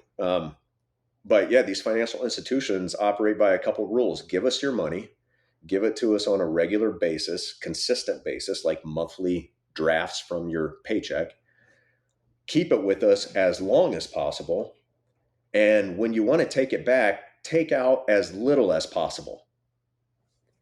Like those are the 4 principles they live by. And if you follow, the traditional route of people with a job, it's not the same. In the military, we have the TSP. There's no match or anything like that. As a military vet, as a DoD employee, civilian side, there is. But if you look at that model, like the 401k model, it's exactly that. It's, hey, I'm going to give you my money automatically every single paycheck. I'm not even going to see it. It's going to come out and go direct to you. I'm going to keep it there until I'm 65 freaking years old. And then I'm going to start taking it out, but I'm only going to take out a little bit at a time, like only as little as I have to live on, while I scrape by in retirement and worry about outliving my money. Like the worst thing in retirement is to live too long. and I see my parents going through that right now. My dad's 66. He's going to work till he's 72 because he's terrified that he's going to outlive his retirement. But he's been manual labor for his whole entire life, fixing commercial kitchen equipment for 40 years. Both knees have been replaced. He needs to have another replacement done. He can't bend his leg all the way. He's exhausted. He's upset because he can't work like he used to. And it's like, man, I don't want to be like that. You know what I mean? Like, I know it's possible to not have to live like that. Absolutely. But we're not taught that, and we're not provided any other options. Now, what I do is I show individuals and a lot of business entrepreneurs, and pilots. Actually, one of my biggest niches is pilots because I speak the same language. Um, I show them how to put at least some of their money under their own control and accumulate their capital somewhere where they can grow it and access all the growth completely tax free for the rest of their life, where there's guarantees that it will never decrease, it will only increase, where they can access it and it will continue to grow for them at the exact same time. So they're, no kidding, using the same dollar in 2 places at the same time. So how many places do you know of that you can get uninterrupted compound growth? There's not many. The only Yeah, but the concept I teach people is how to get uninterrupted compound growth on the money you're saving, you're capitalizing your system with. And when you need it, you can access it. But guess what? Even when you access it to go use it to go buy a new car or take a vacation or whatever, or handle an emergency, it's still going to compound for you over here as if you never used it. So that concept is banking, where you get to leverage your own money, you get to control your own money, and you get the rewards the bankers usually get on your money by putting it in a commercial bank. So that's the process I teach people, is the banking process. Now, to perform the process of banking, you have to use a product to do so. Well, the best product I've ever been exposed to in 14 years of understanding what this is specially designed dividend paying whole life insurance. So believe it or not, whole life insurance, which is the world's most hated product, or America's most hated product, because the likes of Dave Ramsey, Susie Orman, and all these other financial entertainers who don't know enough about it to speak to it, or they're being purposely deceitful, about what it is and what it does. That's what everybody hears. What they don't hear is all the living benefits of such a product if you use it correctly and if it's designed properly by somebody who's trained in the ways of designing these for the purposes of creating your own banking system. So, and that's what I do. And I don't know if you ever got exposed to even the power of what that product can do for people, because you probably weren't selling that kind of product to a bunch of poor old people. I was actually, I really do like whole life insurance just generally. I was selling term, whole life, IULs, what Final is it? expense insurance, probably. Yeah, final expense. Yeah, that's what I started. I cut my teeth in that. I really do, and I see the benefit of whole life, right? Like it's very clear to me what whole life insurance is. You pay a premium till it's paid up, you get a cash value, end of story. Like that makes sense to me. Like you're like term. I always referred to term insurance as you're renting your insurance, and that's just how it is, right? Like it's really meant to me. Term is meant for people pretty much our age, with children who are out in the workforce, particularly more dangerous jobs, right? Because that's going to ensure at $1 million for minimal payment that if something happens to you, your wife and kids are taken care of, right? So term insurance, time and a place, understand the product, but you're renting your insurance. Whole life, again, time and a place. Typically, at about our age, is where I'd like to see people get into it. If you're relatively healthy, it will not cost you a whole lot in premiums. You can get a good $40,000 policy right at $100 a month. It's paid up in like 20 years. Then you've got cash value. But I never really got into how you structure whole life so that you can use it for infinite banking. As I started learning more and more, I was fascinated by IULs. I think IULs have a place, and I think that they can serve a really good purpose, and I see the value in them. But I was just starting to learn that side of things when I left the industry altogether. So infinite banking was something I had heard of, but never ran across anybody that really could explain how it works or how those are structured. I think I still have a couple of tabs bookmarked from my time in the insurance industry about infinite banking. But when I was learning about it, I was like, oh, so this is how rich people do it. Like this is how ultra wealthy people create generational wealth, right? They are literally borrowing money from themselves to make the note payment to pay themselves back the interest, all while it's compounding over here. And it's like, well, duh. Like, who doesn't want to do that? Well, and the cool thing is you don't have to be ultra wealthy. What I always say is look at what the wealthy do and look at what the banks do, and replicate what they do, not what they tell you to do. Because banks tell you, give us all your money. They would never tell you go buy whole life insurance. But guess what banks own? They own billions of dollars of whole life insurance, and there's a reason. So I'm like, oh, well, there must be something to this product if banks, who are the smartest institutions on planet Earth when it comes to money and creating more of it, taking a little bit and creating a lot of it, there must be something more to this. I mean, I've got clients who make 50,000 a year, and I've got clients who make $1 million a year. I've got clients who put in $5,000 a year in premium, and other clients who put 100,000 or 130,000 a year in premium. I myself pay six figures in premium because I know what the power of it is, and I understand it inside and out, and that's what I help other people understand is that process of banking, which the process of banking goes on and it's happening in your life, but who's playing the banker in your life? It's probably not you. So are you saying for as little as right at $400 a month, people can start this infinite banking concept right now? Because that comes out to about $5,000 a year in premium. Yeah, yeah, you could start that. I mean, I started three policies in 2010.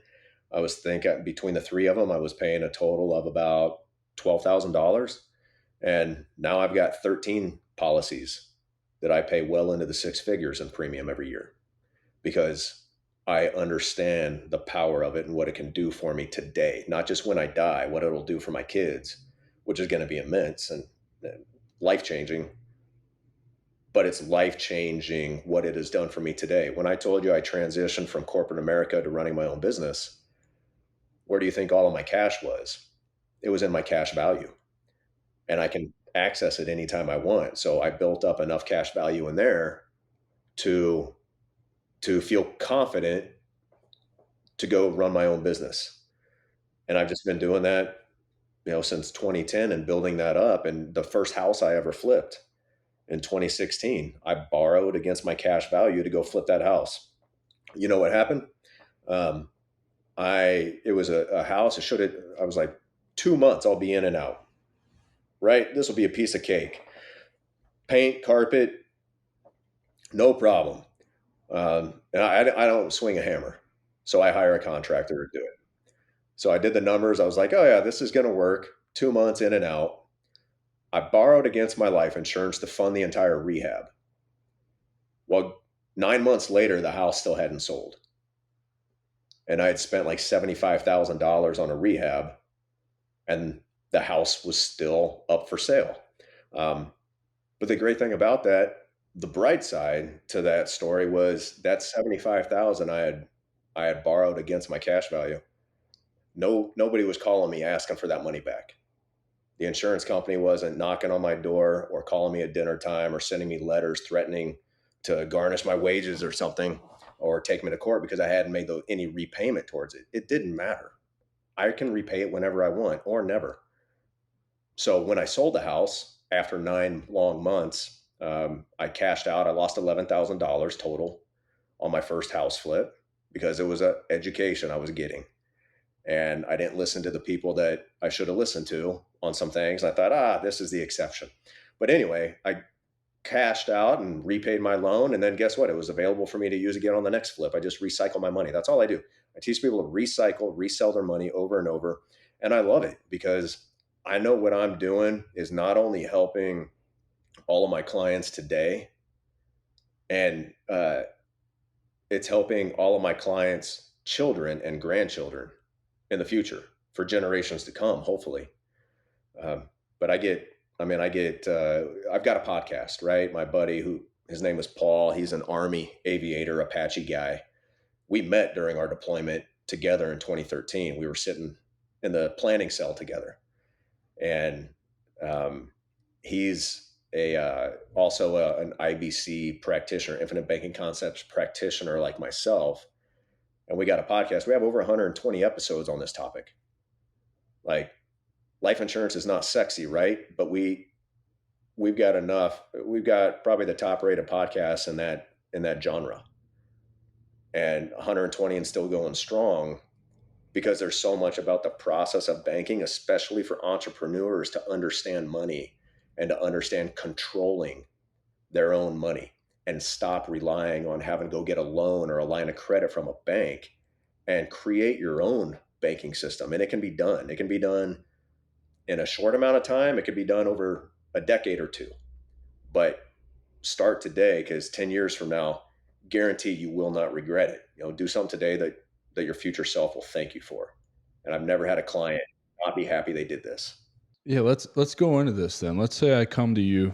I'm like, hey, Befort, I need some help, bro. I got 20 grand in cash right now. I don't want to put this in a bank because I'm going to get 0.5% interest on that. What are you going to advise me to do? How are you going to set it up? And what is maybe that going to look like for me? Yeah, well, so I would first thing I would do is make you read a book called Becoming Your Own Banker by Nelson Nash. It's 92 pages. It should take you less than 3 hours to read, because I don't work with anybody who doesn't get educated on this topic.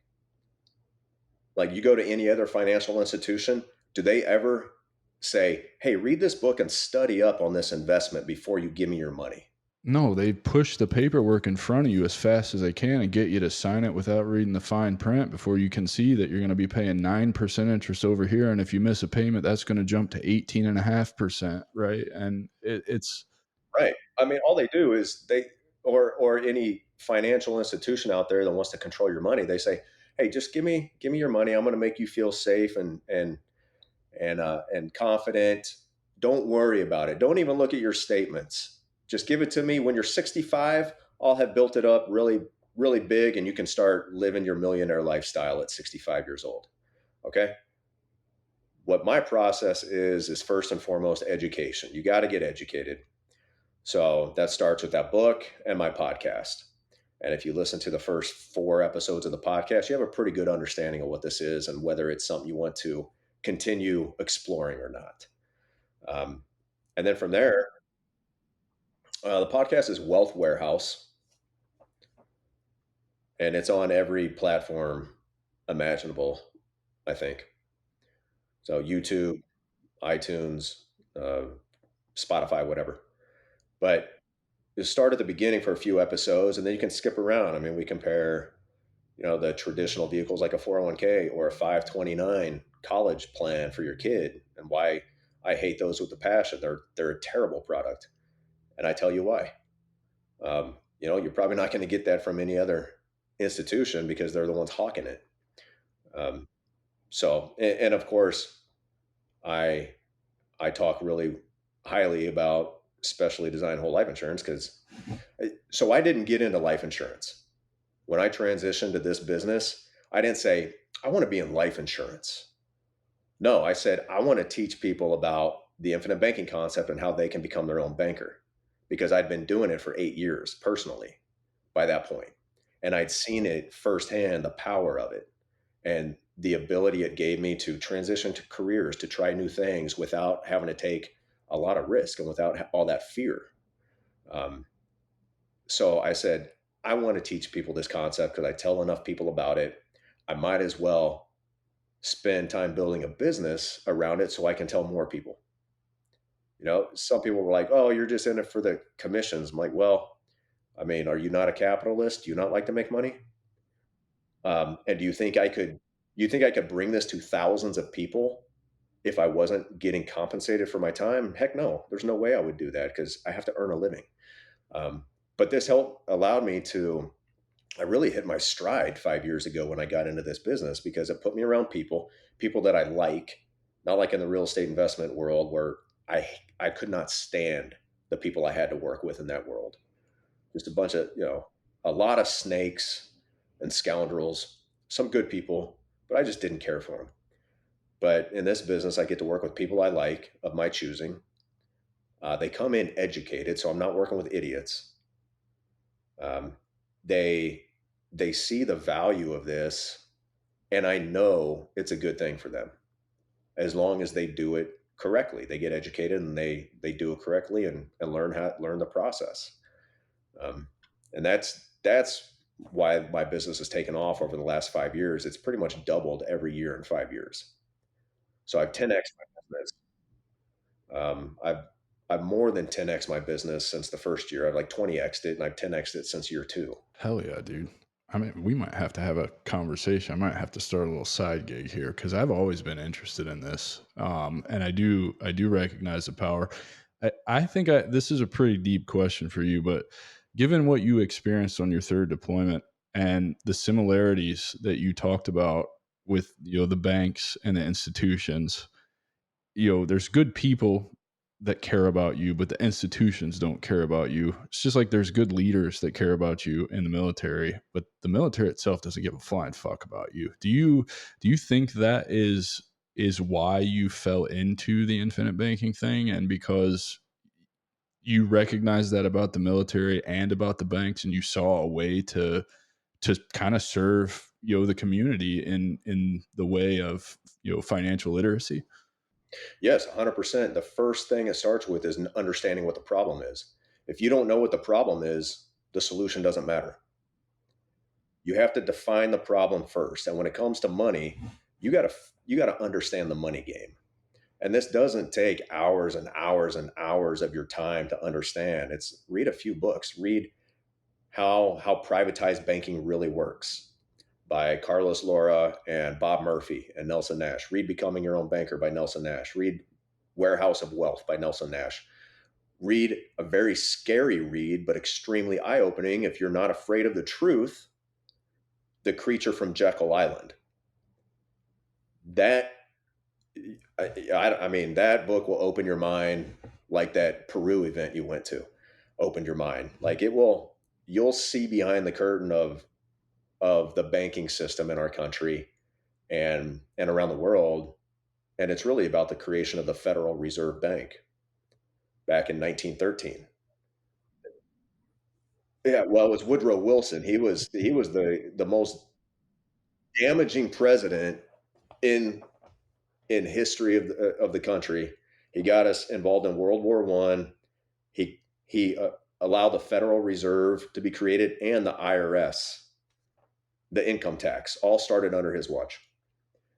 Um, but if you read that book, you'll understand how dangerous the Federal Reserve actually is, and how it's really just a cartel. It's a private cartel of bankers out for their own self interest. And we're the ones that foot the bill for it, us I'm curious, Americans. in infinite banking, you probably avoid like 99.9% of taxes doing things that way, correct? So you can't pay life insurance premium with anything but after tax dollars. So your money goes in after tax. It accrues technically tax deferred, but in the way that we teach you this process, and because of the way whole life insurance works, you can access the gains completely tax free for the rest of your life.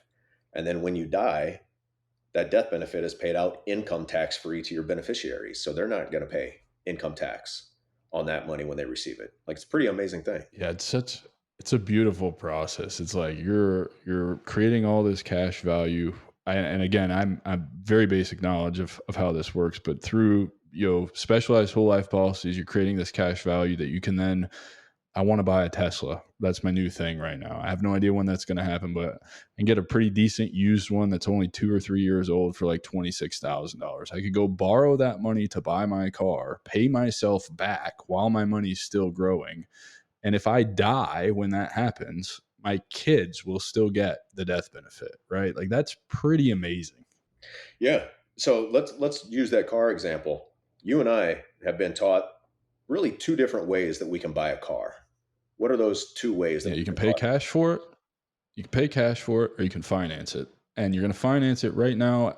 A used car interest rate right now, I have like a 750 credit score. I'm not embarrassed or whatever. It's not the greatest, but it's not the worst. And like the best interest rate I can find right now is 8.5% on a used Tesla. Ouch. So borrow somebody else's money or pay cash. Now, what if I told you that either one of those options, either one you do, you're financing the purchase of that car? That's a concept that doesn't make sense to most people on the face of it. Obviously, when you're going to the bank to get a loan, you're financing the purchase of that because you owe the bank interest. But when you pay cash, you're giving up the interest you could have earned on that cash for the rest of your life. So when you give away $20,000, $26,000 to buy that Tesla, now you have a Tesla, but no cash. What if that cash could have been earning for you even a minimal return every year for the rest of your life? What's the actual opportunity cost of that cash that you just used? It's probably somewhere in the six-figure range, right? But if you can first put that 26,000 into a policy where it shows up as cash value, now that 26,000 will be earning interest and dividends for you for the rest of your until the day you die, and you can leverage it at the exact same time using a line of credit from the insurance company to go buy that car with cash. So you're actually still earning the gains, even though you've leveraged that to go buy that car, whether you make. Yeah, because you don't actually take out your own cash. That cash value, there's some misunderstanding. Most people's understanding of whole life insurance is based on somebody else's misunderstanding of it, like Dave Ramsey and the way he describes it. Um, that cash value is actually just represents the equity that you have in the death benefit. You own part of that death benefit. It's equity. And you can borrow it just like you can borrow against the equity in your house if the bank lets you. Um, in this case, the insurance company has to let you. But kind of like borrowing the equity in your house, you're not actually taking money out of your house. You're borrowing money from the bank, and that equity in your house is the collateral. So if you don't pay that money back, guess what? The bank just takes that could take your house actually, right? With the insurance company, your equity and your death benefit is your cash value. You can borrow up to that amount from the insurance company directly. And then you control the repayment terms 100%. How much you pay it back, when you pay it back, all of that. They're going to charge you some interest on that while it's outstanding. But as soon as you pay it back, it's available to borrow again. And the whole time, that money in your cash value, your equity, was earning guaranteed growth plus dividends. That's cool.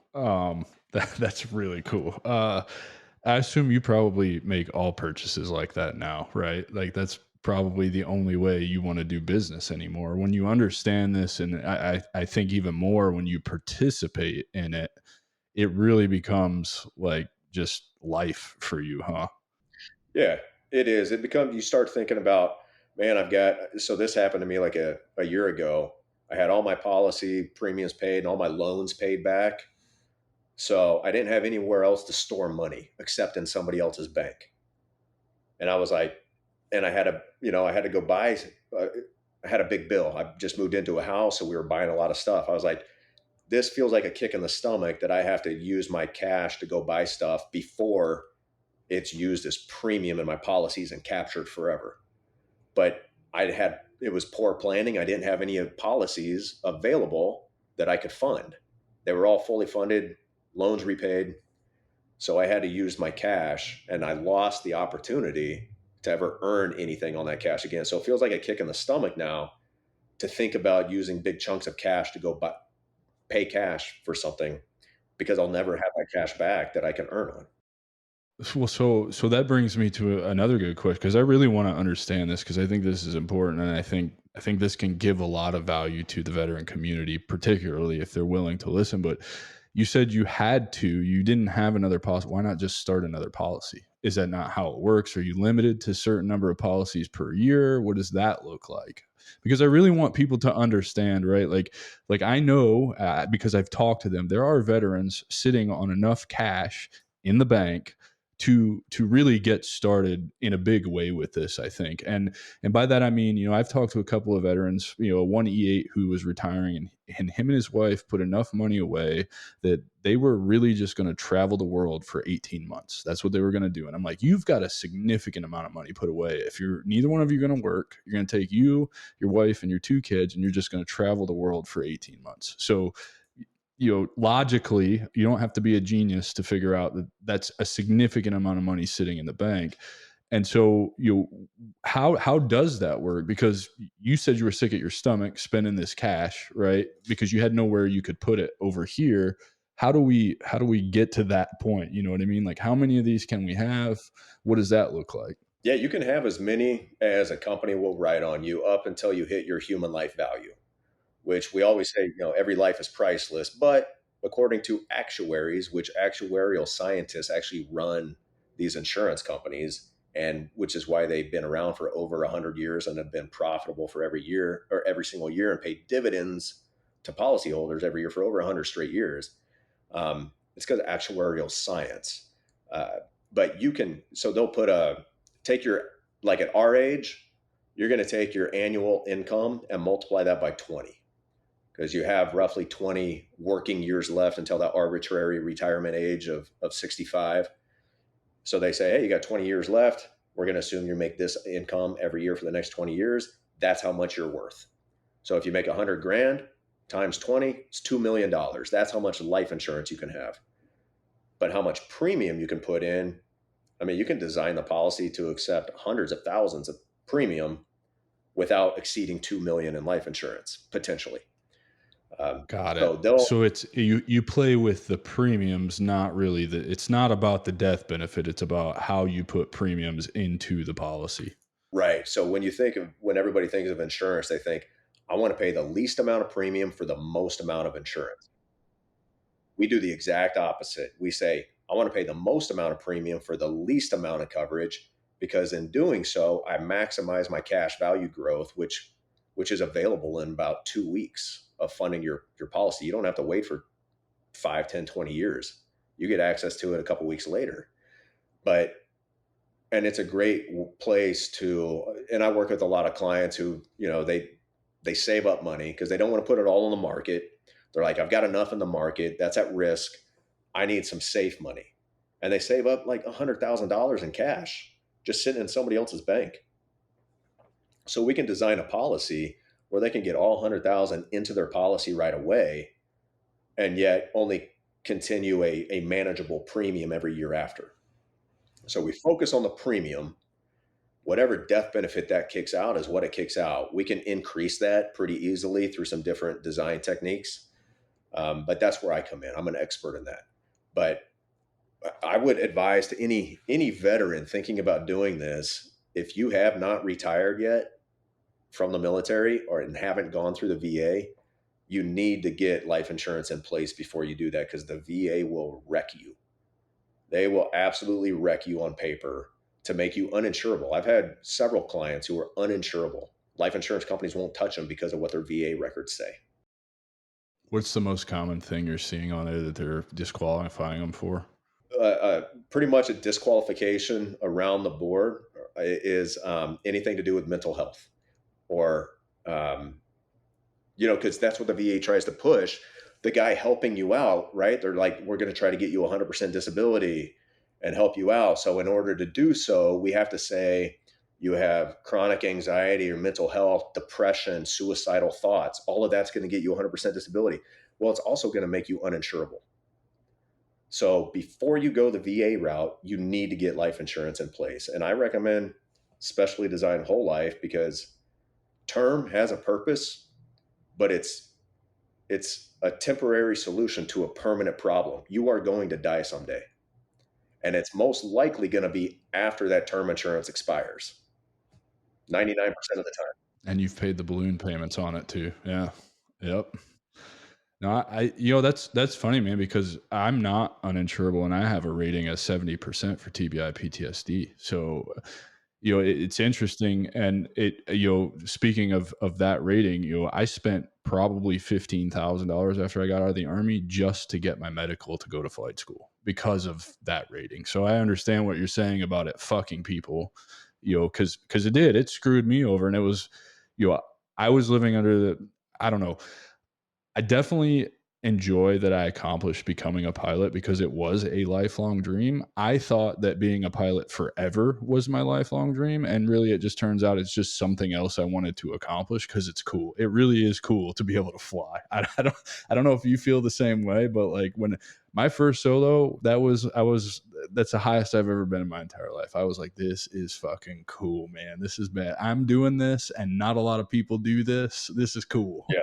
Well, there's nothing cooler than being solo also. Being up there by yourself like that, that's total control. Yeah, man. Yeah. But no, it's sad that we served our country and we can't even insure our own lives because of mental health. And I think it's a tragedy, man. It's awful. And I don't know. That's a whole nother conversation. So how fast do these policies compound and like what kind of growth are we looking at? Let's kind of give some perspective. I don't know, just some generic numbers, or if you have a specific example you want to give, like walk us through what you would set a client up with at X amount for a certain number of years, and you can probably bank on having this much by this age, or if it works like that. Yeah, and that's a great thing. It does work like that, where you can actually forecast how much you're going to have, and and it all depends on how much premium that you can pay, that you can use to capitalize your system. And that's kind of the terms I use. I don't say you got to pay your premium. Don't look at this as an expense. When you read the book and get educated on it, you shift your mindset from I'm not this isn't an expense. I'm building an asset. And this asset is my favorite asset because it's guaranteed to grow. It's guaranteed to be there when I need it most, which is the day I die. And I've got all these living benefits in the meantime, but it's very individually tailored. So I can't give you a generic example of, hey, if you pay this much, you'll have this much, because it's all completely based on, your sex, your age, your health, and your income, and then how much premium you can pay. So, but I do tell people, One of those core fundamental principles that everybody, even like Dave Ramsey, I bash on him quite a bit because there's very little I agree with him on, and I don't like his approach. I'm not a fan of his But either. even he would, yeah, he's cynical and he's arrogant and he talks down to people. But anyway, but he does it in a Southern accent, so it's really cool. It's really friendly. But everybody would agree. Even reading a book like The Richest Man in Babylon, that's a great book about finances, really about wealth creation. Everybody would agree that you should save 10% of your income, hands down. Nobody would disagree with that. And if you can do more than that, do more. So I say, first, you need to be able to save. So if you can save 10% of your income, the next question is, where should I save this money where it will serve the most benefits possible over my lifetime for me and my family? And I've never been exposed to a better place that provides more benefits for you over your lifetime and following generations than in specially designed whole life policies. So that's a good place to start. Right, because $600 a month in premium will go a long way, I imagine. Yeah, especially when you look over the years, man. I mean, how quick does life go? The older you get, the quicker it goes. All of a sudden, it's 10 years later, and you're like, wow, I've got more cash value than I've ever paid in premium. And every year, that delta is getting bigger and bigger, and I can access all of it tax free. And when I die, my family is going to be just fine, no matter if I die at 50 or I die at 90. In fact, if I die at 90, they'll get even more money because the longer you live Right, every that's the year, beautiful part. yeah, the longer you go, every year gets better. You get more death benefit, more cash value every single year. It's a great thing. And I don't like, some people go all in. Like I myself, that's the only place my money goes before it goes anywhere else. That's my foundation. For other people, you may have a great benefits plan and you're like, I still want to do the match, get my match on the 401k. Great. I'm not going to tell you not to because I'm not a financial advisor, but you need to have some capital somewhere that has that you're certain that you can access, that you're absolutely 100% guaranteed that it will be there for you when you need it. I mean, I've got an example. I'm working with a couple right now who um, have been putting 60% of their income into the TSP as a civilian. So all this money's, they got a big nest egg there. They bought a big annuity over here. They paid off their home, so they got $1 million of equity in their home. And then they have a big emergency that costs a lot of money. How much capital do you think they had access to that they didn't have to pay a penalty or taxes on? Zero. They had $0 available.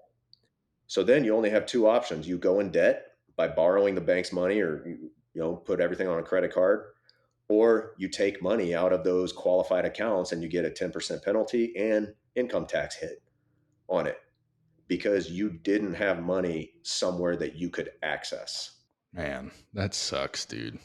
I this is fascinating. I can't wait to I'm gonna go read Becoming Your Own Banker, and I'm gonna watch Wealth Warehouse probably tonight. In fact, because I've always been interested in this, and you have really painted a very clear picture for me, which was not happening when I was in the industry. When I was in it, and um, that kind of brings me to what are your goals and aspirations for Max Performance Financial? Are you at a point where you're just going to kind of keep doing what you're doing, or are you looking to grow heavy and scale some more? What does that look like if that's the case? Kind of just what do you see for the future for Max Performance Financial and yourself? Yeah, this is a business that gets better every year and it becomes easier to acquire new clients every year because it's a referral game. You got the podcast, you build your business around bringing in more leads passively. And the lifeblood of any business is leads. Like you got to have leads or else your business dies. And after, it's one of those businesses that builds on top of itself every year. So every year, I mean, I've got a calendar link. Anybody can get on my maxperformancefinancial.com website where they can schedule time with me. I get meetings that auto populate. Tomorrow I have like 6 meetings from people who just find my link somewhere and just schedule time with me and get on my calendar and talk. And I've got couple more agents on the team that help with the underwriting process, and I've got an assistant that does a lot for me, which has allowed me to focus on a secondary business that I'm actually building with a core group of individuals that we built a company that we're taking public probably this summer, and we're yeah that's I haven't been advertising that because we're not at the point of soliciting, but because you asked, I'm telling you about it. Uh, it's yeah, Brother, I'm excited to talk to somebody who's headed up for an IPO. That's awesome, dude. yeah, and it's a community that we built over the last 4.5 years of a friends and family network who are actually paying a monthly membership fee to be a part of the community and bringing their capital forward to to be investors in something where one, their money is protected because everybody gets coming in right now, they're getting preferred shares to protect their money. Two, they get a guaranteed dividend every year. And three, when they get their money back, they keep earning because they're going to have part of the equity and the revenue that we're building. They're going to have a pro rata value in that. We've been doing that for the last 5 years on a smaller scale, but this one's going to go much bigger. So we've got, and we're utilizing whole life insurance death benefits as a value to start creating income streams for policy owners. So that would blow your mind. That strategy It alone. just did. That did just blow my So mind the where way you said that. This is yeah, but and it's all built around people coming together in a corporate body to create defenses against outside forces and create guarantees for ourselves that we can't do on our own on an individual level. You cannot do this kind of stuff. But if you all come together in a like minded fashion around a corporate body that's structured around sound principles and phenomenal investment banking strategies, you can create the kind of wins that everything's a win-win. It's not a zero sum game like we're used to, where for somebody to win, somebody else has to lose. No, what we've created is a structure where the more activity, the more anybody inside this circle wins, the more everybody wins. It's a pretty phenomenal. I mean, I'm so excited about it. We've got so many things going on with this company, and I think it's going to take the world by storm. It really is. And we got an IPO, but I'm not getting rich overnight. I'm not, I don't have a big share ownership other than what my pro rata value is and what I participated either through a little bit of some or a little bit of value through sweat equity and my own money I've contributed to it. Um, but everybody is treated the same with their pro rata value of whatever they bring forward right now. And the executives, I'm the CEO of that company. I'll be compensated with shares for the first 3 years. I don't even get a paycheck. Nobody does. I think it's not about getting rich overnight. I just think it's really cool to be talking to somebody who's had a vision to get on board with a bunch of other people to put a project together that you then get to take public. Because you mentioned something earlier in the show where it's like, he who controls the gold makes the rules or whatever, right? And it's like, you've created this thing that goes against that. And I think that's the cool part, right? To get to sit here and talk to somebody who is a part of this thing that is breaking outside of the mold and going against traditional rules, if you will. That's what's really cool about you doing an IPO. And when do you expect? I know you may not have an answer, but you said later this year. Yeah, we have to wait really until the website is complete, and it's a web platform. I mean, calling it a website is like calling this a telephone. It's has so many more capabilities than just a simple website, which is why it's taken so long and so much money to create. But once that's live, hopefully by the end of June this summer, 2024. I don't know when this is going to air, but we will have a live website, and we'll be able to pair that with the PPM and the stock purchase agreement and start shopping that and send it through underwriting to get placed onto a major exchange. So I think once that website's complete, things are going to start moving very quickly. Yeah, we'll have to have you back on after you go public and talk about that experience because to date, your episode won't air till late August, but that's just because I'm proactive and trying to get as much content recorded as I can so that I can continue to build this thing. You're the first person to my knowledge that's got a company that is going to go public or is working towards going public that's really close. There's a couple other people that have a long-term 10-15 year vision for taking their companies public, but that's down the road. So it'll be cool to get you back on after that happens and talk about just maybe do like an hour-long special episode where you talk about like what you learned from that and the challenges and all of that. I think it'd be extremely valuable for the community and anybody in business even.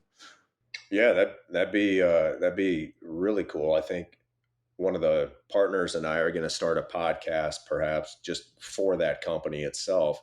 But the name of the company is the Community Corp, and you may be able to, by the time this airs, I would assume the website's up and running, and hopefully we're in underwriting or through underwriting. But I always have these plans thinking it should take this long, but it actually takes that long. So yeah, I mean, I'm impatient. Yeah, it is, but we've got a great team. Yeah, it's going to be fun. So I'm happy to come back and tell you more about it.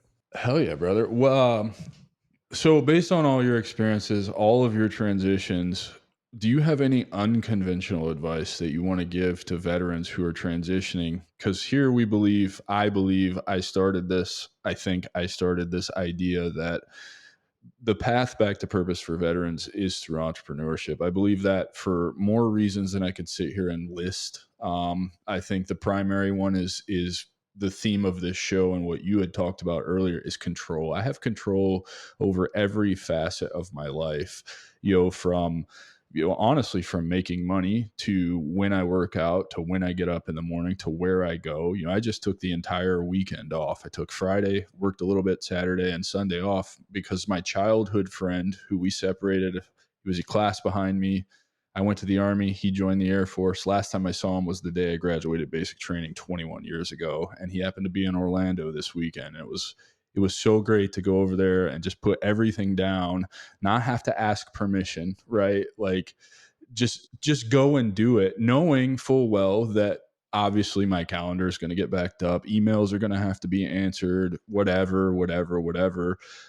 But I was cool with that because it was my decision. It wasn't somebody else's decision, so I that's why I really believe the path to purpose is through entrepreneurship because of the control you get. So what advice do you have for those that are getting ready to get out who A, didn't know entrepreneurship was an option, or B, are maybe a little apprehensive to dip their toes into the water? Yeah, and I think you alluded to it earlier that I would never recommend somebody just quit cold turkey a paying job to pursue a business without having a proven concept in place for that business, especially if you have other people depending on you. You have dependents. Um, but the things you learn in the military are highly compatible with owning your own business, and I think it's doable. It doesn't have to be like some far fetched dream. That here's the thing: if one man can do it, another can do it. If one woman can do it, another can do it. There was always the first person to do anything, and then after that, everybody starts doing it. So learn from others. Listen to this podcast. Learn from all the other entrepreneurs being featured, and we all might say different things, but and do different things too. Like probably not many others are in the life insurance business, which is not something I ever dreamed I would ever be in. But it's funny. Yeah. Oh yeah. You'd be surprised, brother. I've talked to 3 of you guys now. Yeah, it's interesting. I guess I'm just like, maybe I'm meant to be doing something in there in the right way because the number of you guys that I've run across, and what's even more funny about that is you guys are all higher ranking officers. I've not talked to a single enlisted dude that has had a good experience in the insurance industry, but all you officer types, you guys all have phenomenal experiences and you're running around, teaching people the right way and not taking advantage, not being slimy. Yeah. Yeah. Because there's enough people doing that. We don't need to be doing that too. Uh, being slimy and all that. But I would focus on you've spent your entire career doing maybe hopefully a career field that you enjoy, but you've been taking orders from somebody else. Everybody takes orders from somebody in the military, and you haven't had much control or say in where you live and what you get to do and when you report to work and what days you take off. Um, it's possible. It may take you a while to get there and find the right thing, but it's absolutely 100% possible because plenty of people have done it before you. So just keep learning from those that have gone before you. And when something will speak to you when it feels like that's the right direction, that's the right niche, and don't let that fear hold you back from making a decision. When I left after 12 years active duty, I remember telling everybody, if fear is the only reason you're staying here and making it and staying for 20 years, then you should get out, because that was the only reason I could come up with to stay in the military was I was scared to leave, which is common. Everybody's scared to leave because you got, the Uncle Sam's nest over here that you get everything you need, all the benefits, you get a steady paycheck, and it's comfortable. Right. Um, but don't get comfortable, right? The growth is being outside of the comfort zone. That's it. It really is. It so much is. I never would have thought that I would have been on a camera, putting my face on the internet, talking to other people for 2.5 hours every single week. And here I am. That's exactly what I'm doing. And I'm making peace with it. And I'm having a ton of fun doing it, man. And I get to, the hidden agenda behind all of it is this is a master class for me every time I sit down to talk to somebody else. I learn so much, right? And whether I can use it in my own business right now or if it's something that I put in my back pocket for later, I still learn valuable information. And it doesn't get any more fun than that to me. Like I learned everything I could have ever wanted to learn about infinite banking, right now when I was trying to do that and when I was in the industry and couldn't. And it's all because I put myself out there and met you via LinkedIn, reached out like, "Hey man, you want to come talk about what you do on the podcast?" And I think that's awesome. I think it's so awesome, dude. Um any key insights or personal mantras or philosophies that guide you through your journey that you'd like to share with veterans? You know, one of my favorite quotes. I think I just saw it on a poster once. It says, "Nobody cares. Work harder." And as an entrepreneur, you have a lot of pity parties. Like, man, I'm doing all this work. Nobody's calling me back, or nobody's doing this. Nobody cares, man. Work harder. The world only cares about results. And in the military, you get a lot of guys who work long hours, but they never actually produce anything. They do it for the FaceTime or political reasons. Uh, that doesn't get you anywhere on the outside. Like, you got to put in the work, whether people are watching you, paying attention to you or not. And you do it consistently, you're going to get somewhere. Um, so, yeah, I don't know. I've got a lot of mantras that I've written up on the board over time, and it's usually something different based on the phase of life I'm in or the phase of business I'm in that tries to motivate me. Or there's a lot of books out there about positive self talk. I'm kind of into negative self talk. Like, just suck it up, man. Nobody cares. Just do it. But there's room for positive self talk too. But um, I like that.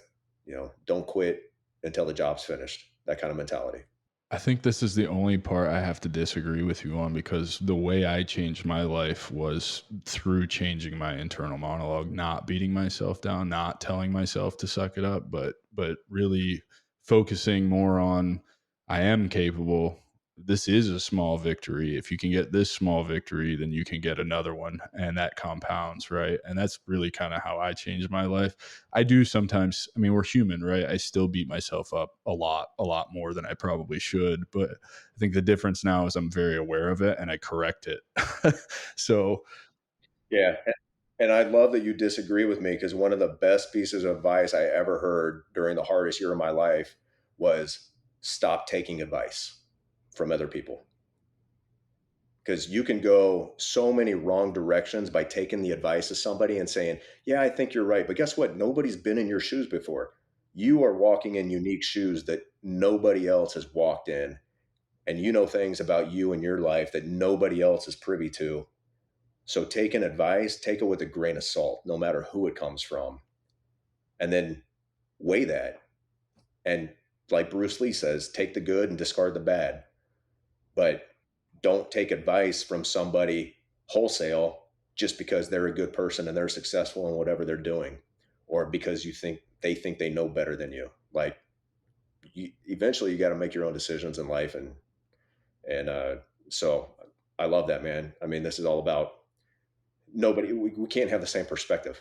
No, well, and I think that's really what all of this is about, is just opening people's eyes to how you should walk around on a daily basis and view the world, right? It should be not this laser focus one perspective. It should be this broad, very nice, like just seeing it from your point of view and seeing it from my point of view and any other guest who's been on this show. If you can take all of those, and obviously it's impossible to look at them all the same way, but if you can take chunks of that, like Bruce Lee said, take the good, leave the bad, right? Form your own way of looking at the world, you'll be so much more informed. Yeah, yeah, and you'll arrive at where you're supposed to be, not where somebody else thinks you should be. There you go. Yeah, man, comparison's the thief of joy. You can't compare yourself to others. You can study them and you can imitate, but at the end of the day, there's a million and one ways to get there, and yours will be just as unique as anybody else's. I love it, man. How can the listeners connect with you? How can they schedule some time with you? Where are you at on social media? I want everybody to be able to find you, man. Yeah. So what, you connected with me on LinkedIn, and I'm really not that active on social media. My assistant is actually more active on my social media now than I am. She throws posts out there and stuff, just because I did that for a long time, very consistently, and it paid off. And then I stopped because I had, you know, more business to deal with. But Well, that's the progression, right? You have to give up time in the beginning, and then you buy your time back by hiring people when the time is right. I grind it out on LinkedIn myself every single morning. That's the routine, and it's going to be that way until I can afford to buy my time back. yeah, there you go. At the beginning, you got more time than money, and then you got, enough money that you can buy some time back.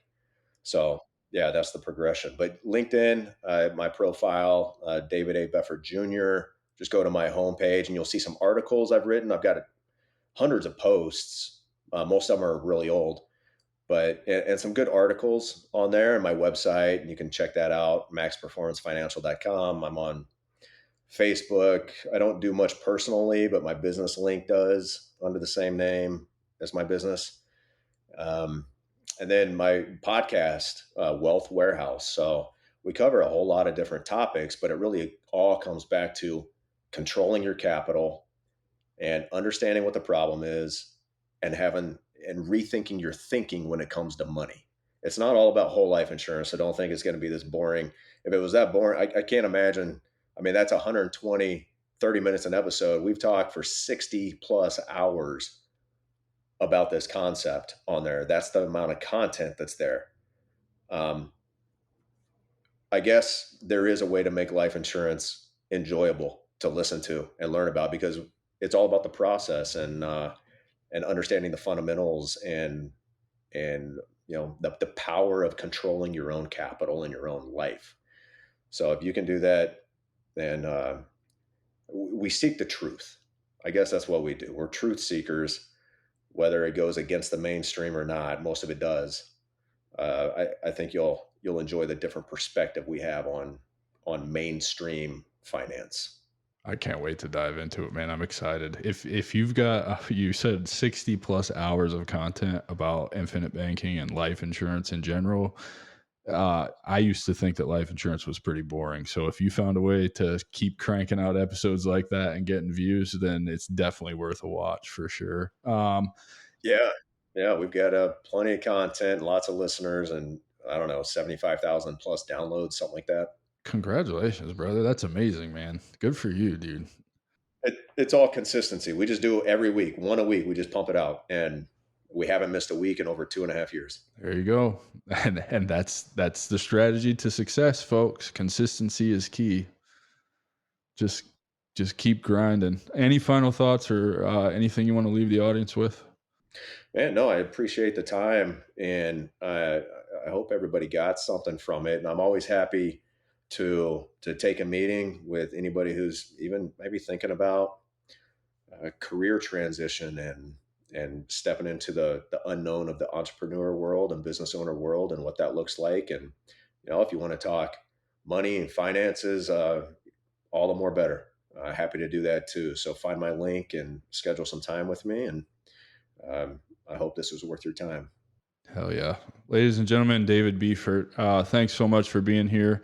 Thanks for listening. Don't forget to like, rate, review, subscribe. Send us your feedback via the email list. We're always looking for recommendations for guests, questions for guests. And thanks for being here, David. I really appreciate it, man. Yeah, my pleasure. Thanks, Adam. Yeah, take care. We'll see you next week, everyone. That's our show, and I'm truly thankful you've joined us at The Strategic Veteran. If our conversation today sparked curiosity, or if you're ready to elevate your game, I'm here to help. Visit thestrategicveteran.com for exclusive show notes and resources, or to book a coaching session directly with me. Take a moment to subscribe to our podcast and share your review. Your support makes all the difference. For more insights and daily strategies, let's connect on LinkedIn and keep the conversation going. Remember, this isn't just a podcast, it's your strategic advantage in action. Until our next rendezvous, stay bold and continue the mission.